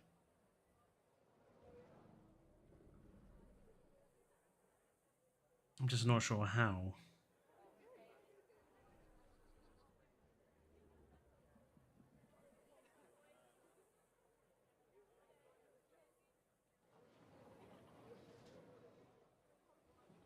And then obviously there needs to be seating areas around there. Maybe a fountain.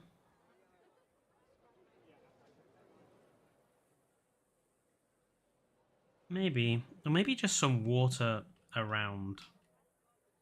Because it's a bit dry at the moment. So maybe just have a few fountains under some of these and to sort of make it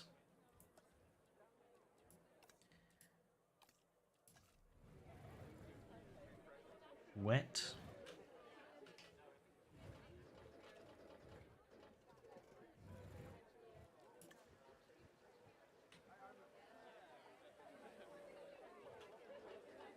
Don't know. I'll probably redo the whole area, this whole sort of little decorative holographic display area, I think. Okay, I think that's all the Stixo. Is that all of them?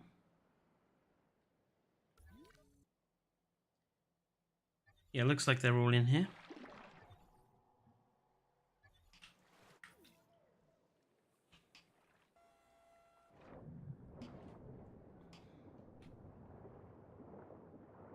This is going to look great in the dark. Which we will do in a minute. So let's put our final lot of animals in here.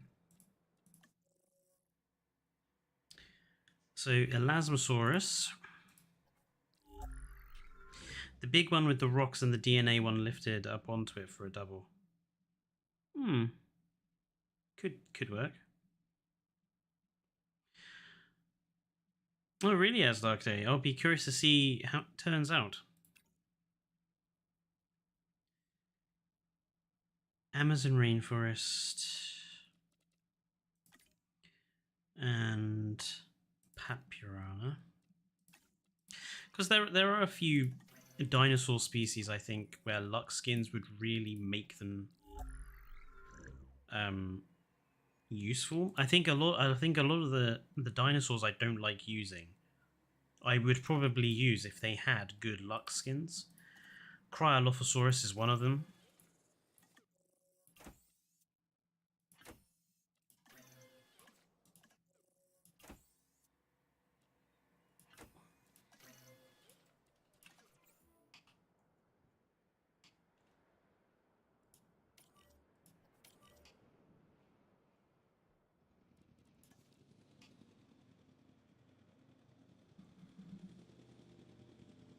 A park idea, use only the animals you hate. Well, I am kind of going to do that for a park. I want to make a park of just little creatures. And generally, they're animals I hate. The Oviraptor, the Compsognathus, the Lystrosaurus.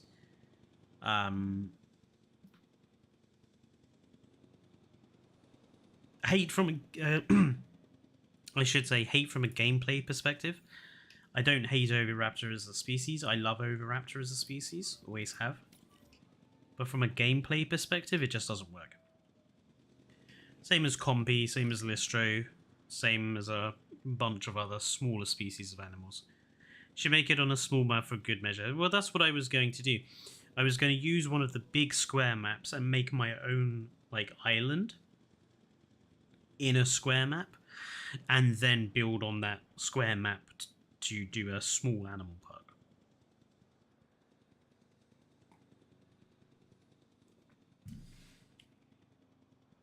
And I already have an idea for the shape of the island as well.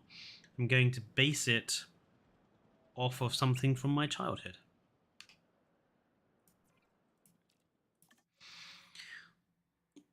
Attenborosaurus, Svalbard, and Kalkarana.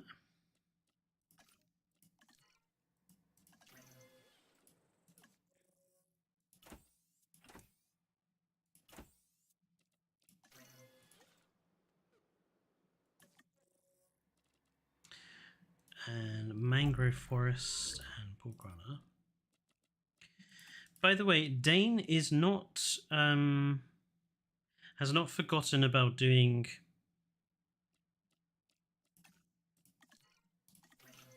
Paleo Pines. He wants to do more Paleo Pine streams. It's just at the moment he currently doesn't have a PC.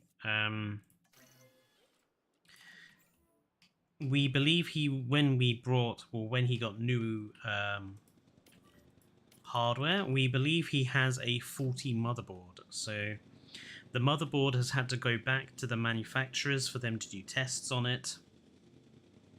So at the moment, Dane is without a PC. That's why he hasn't done any more Paleo Pine stuff.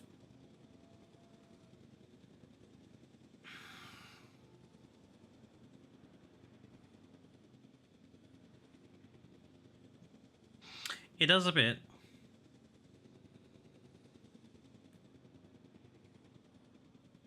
I think he's a bit gutted, to be honest.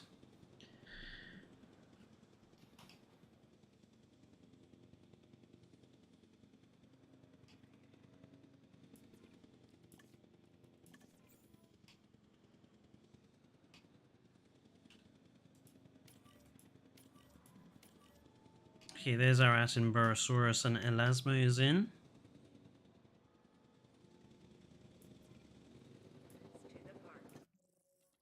And we're just going to breed... We're just going to breed a bunch of randomized ichthyosaurs.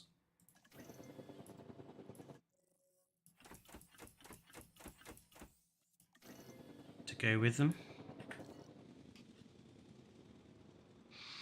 So this will be quite a big mixed enclosure.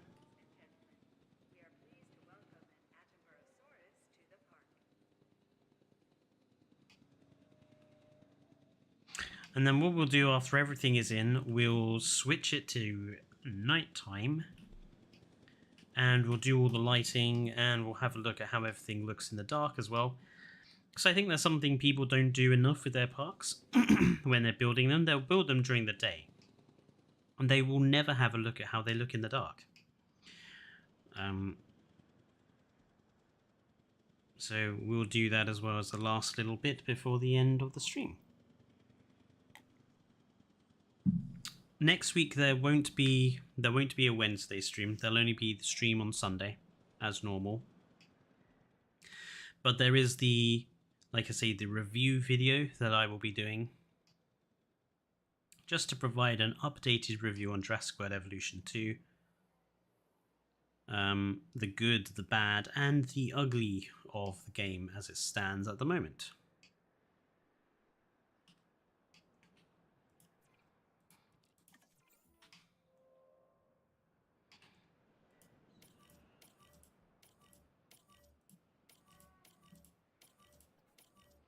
I hope 2 fish feeders is enough. Should be. I can't imagine that they would need more. The fish feeders make an awful lot of fish. You doing alright, not so Littlefoot?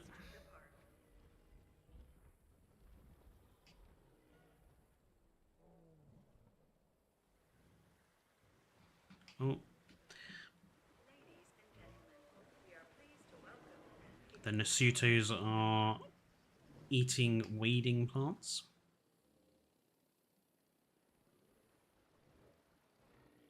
This guy is just having a sit down.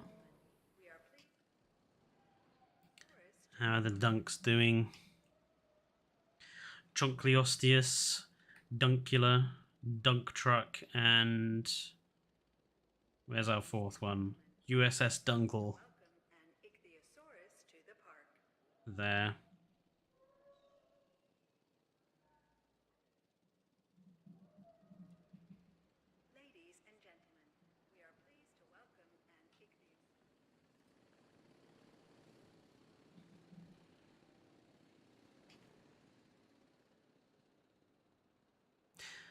Good night, Rob. Thank you for coming and tuning in. I hope you watch the video of the full tour around this when it's all done.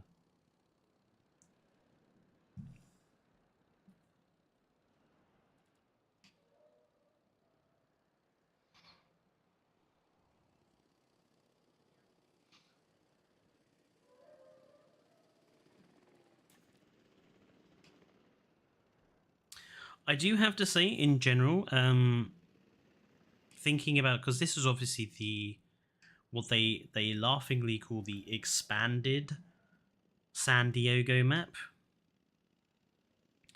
I think it's better with the rock formation in the middle. Honestly, all the expanded version of the map does is it removes the rock formation from the middle. That's all it does. And you don't really regain that much more terrain. And I kind of think that the rock formation in the middle of the existing map gives you a sort of point to build the whole of the rest of the park around it. So honestly, when it comes to thinking about those maps they added in, the expanded San Diego map, it's alright, but it just kind of takes anything that's unique about the San Diego map in itself and removes it, so don't really see the point.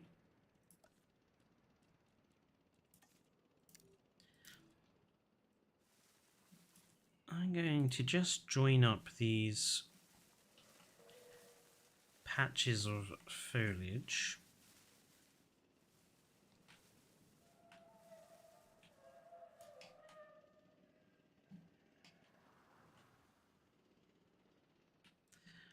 Same for over here. I think we could do with a few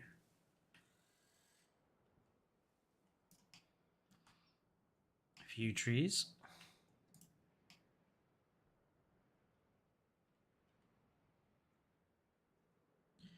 Southwest USA is still a pain to work on though. So Southwest USA I do plan to build a park on eventually. I want to redo my Pharaoh's Valley Park, which was the one that won Evo's Battle of the Builders for her 40k subscribers. I want to do like a second version of that park on that Southwest USA map. It'll be difficult, but I love all of the big pillars.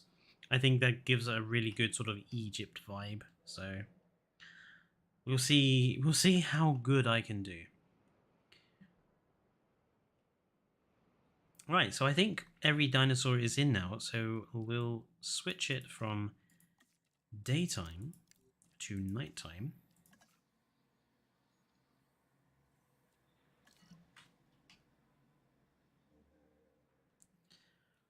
So this is what this area looks like in the dark, by the way. The lit up Jurassic World there in the middle. The perimeter fountains. The amenities area with this warm lantern light color. This is what the carnivore enclosure looks like, with the lighting rigs in around the mangroves, but also around the viewing dome. Due dusk, it's even darker, is it?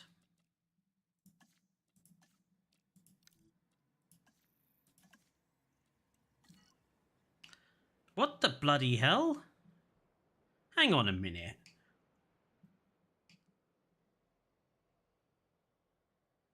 How is this darker than night? wait a minute. Wait a minute. This is really dark. This is what I would say that nighttime should look like on every map. This is like nighttime. Proper nighttime. Like, what the hell?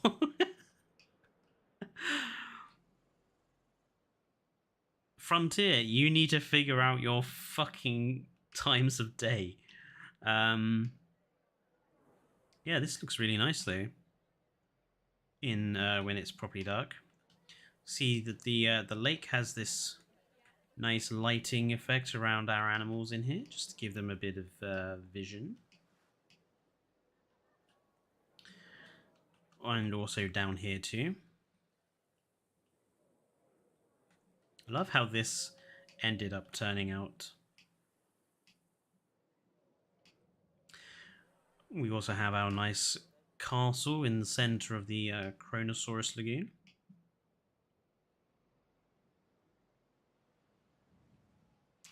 But yeah, this whole area looks really good in the dark. Especially with the almost translucent glass-like features. I am going to put it in nighttime just because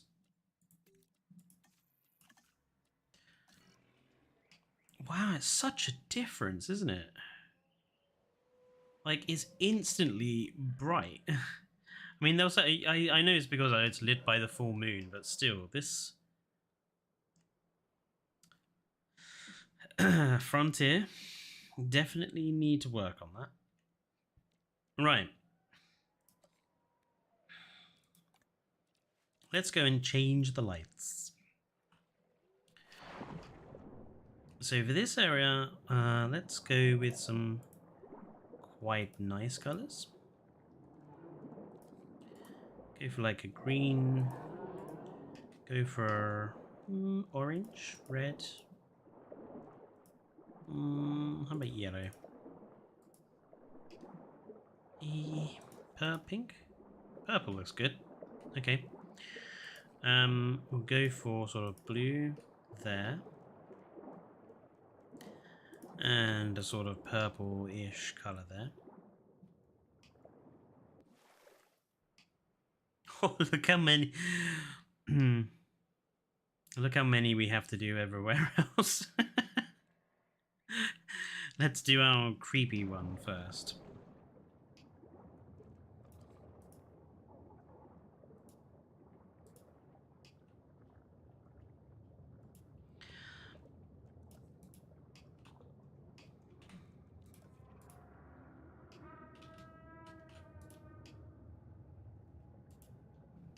Here's Attenborough schools. It's just like a American train coming through.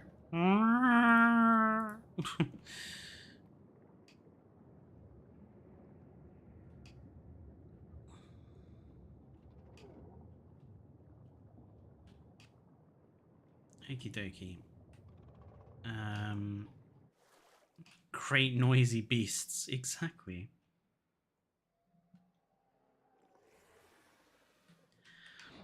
And then here we'll just do typical coral colors. So do blue and green, and then we'll go for like a purple. We'll do an orange. And we'll do a red, and then we'll do another green. Different sort of blue. Go for pink. And a lighter pink. Orange and yellow. And another blue. And a green. Do pink in there. And we'll do blue. Orange. And we'll do red. Red. And we'll do blue there and a pink there.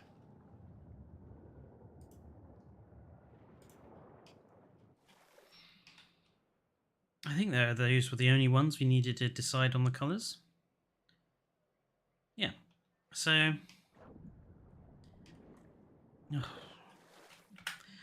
let's do capture mode. Let's do this in capture mode. Because otherwise we're going to have tremendous trouble sticking the camera in.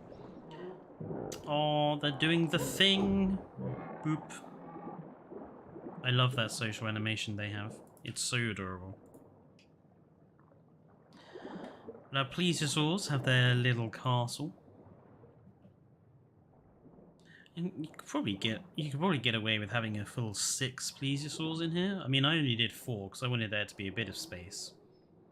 I reckon 6 would easily fit in here. But they have their little castle. And then we have our... Are any of them on the surface? No. We have our... The Lux... The Luxgoon, or Lux Lagoon. We have the coral reef. And all of the Styxos.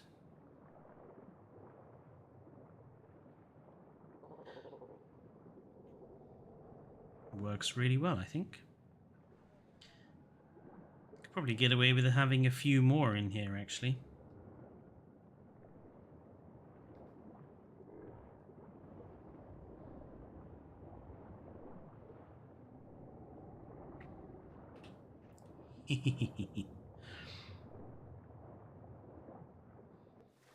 Oh, well, there's one.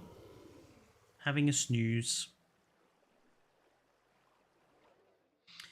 And let's go have a look at our last enclosure. The Rave Lagoon. I like that. The Rave Lagoon. We'll call it the Rave Lagoon. Where we have our various ichthyes in here.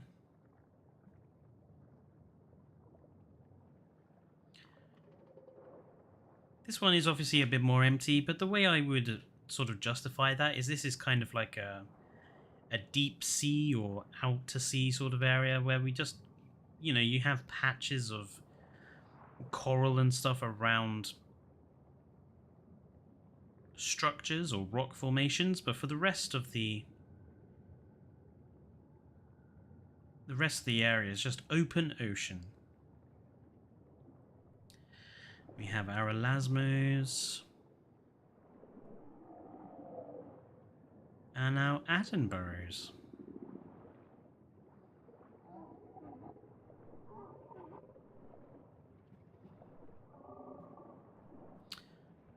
Yeah, looks good. Might do a little bit more work on that particular lagoon itself. Ooh, ugh, what is the camera doing? The camera is misbehaving. The camera was stuck for a second. I don't know what was going on there. Camera is fixed now though. But yeah, lots to finish off, which I shall be doing off stream. But in general, let's switch it back to daytime. Whoops, wrong one.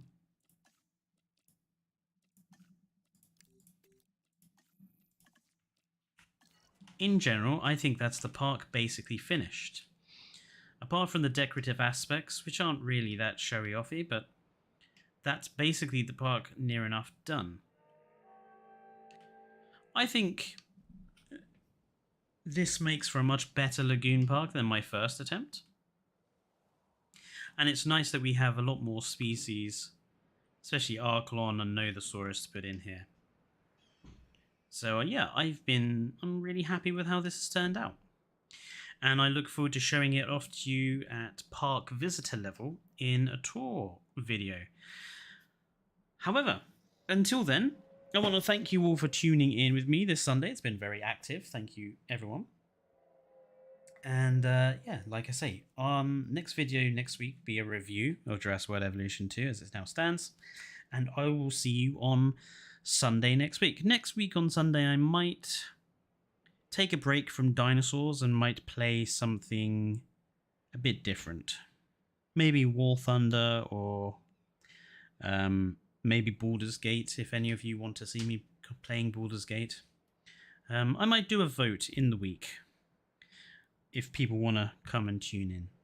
But yeah, until then, thank you for tuning in. Thank you. I'm just going to give out some names here. So Kajira's been here. Jacob, as Darkaday, has been here for the whole thing. Glitch Gaming and your wonderful mods have been here too. And I look forward to seeing more. Who else? Rob was here for a long time. Turbo Soul was here earlier on as well. I know Nerd Guy was here. Keith was here as well. Barger was here. And Haitenshi has been here. And Dino Army was also here. Well, thank you everyone for tuning in. What? Hello, Dane.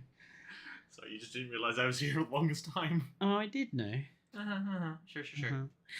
Anyway, thank you everyone for tuning in. I'll see you next week. And until then, stay safe and good night. Good night.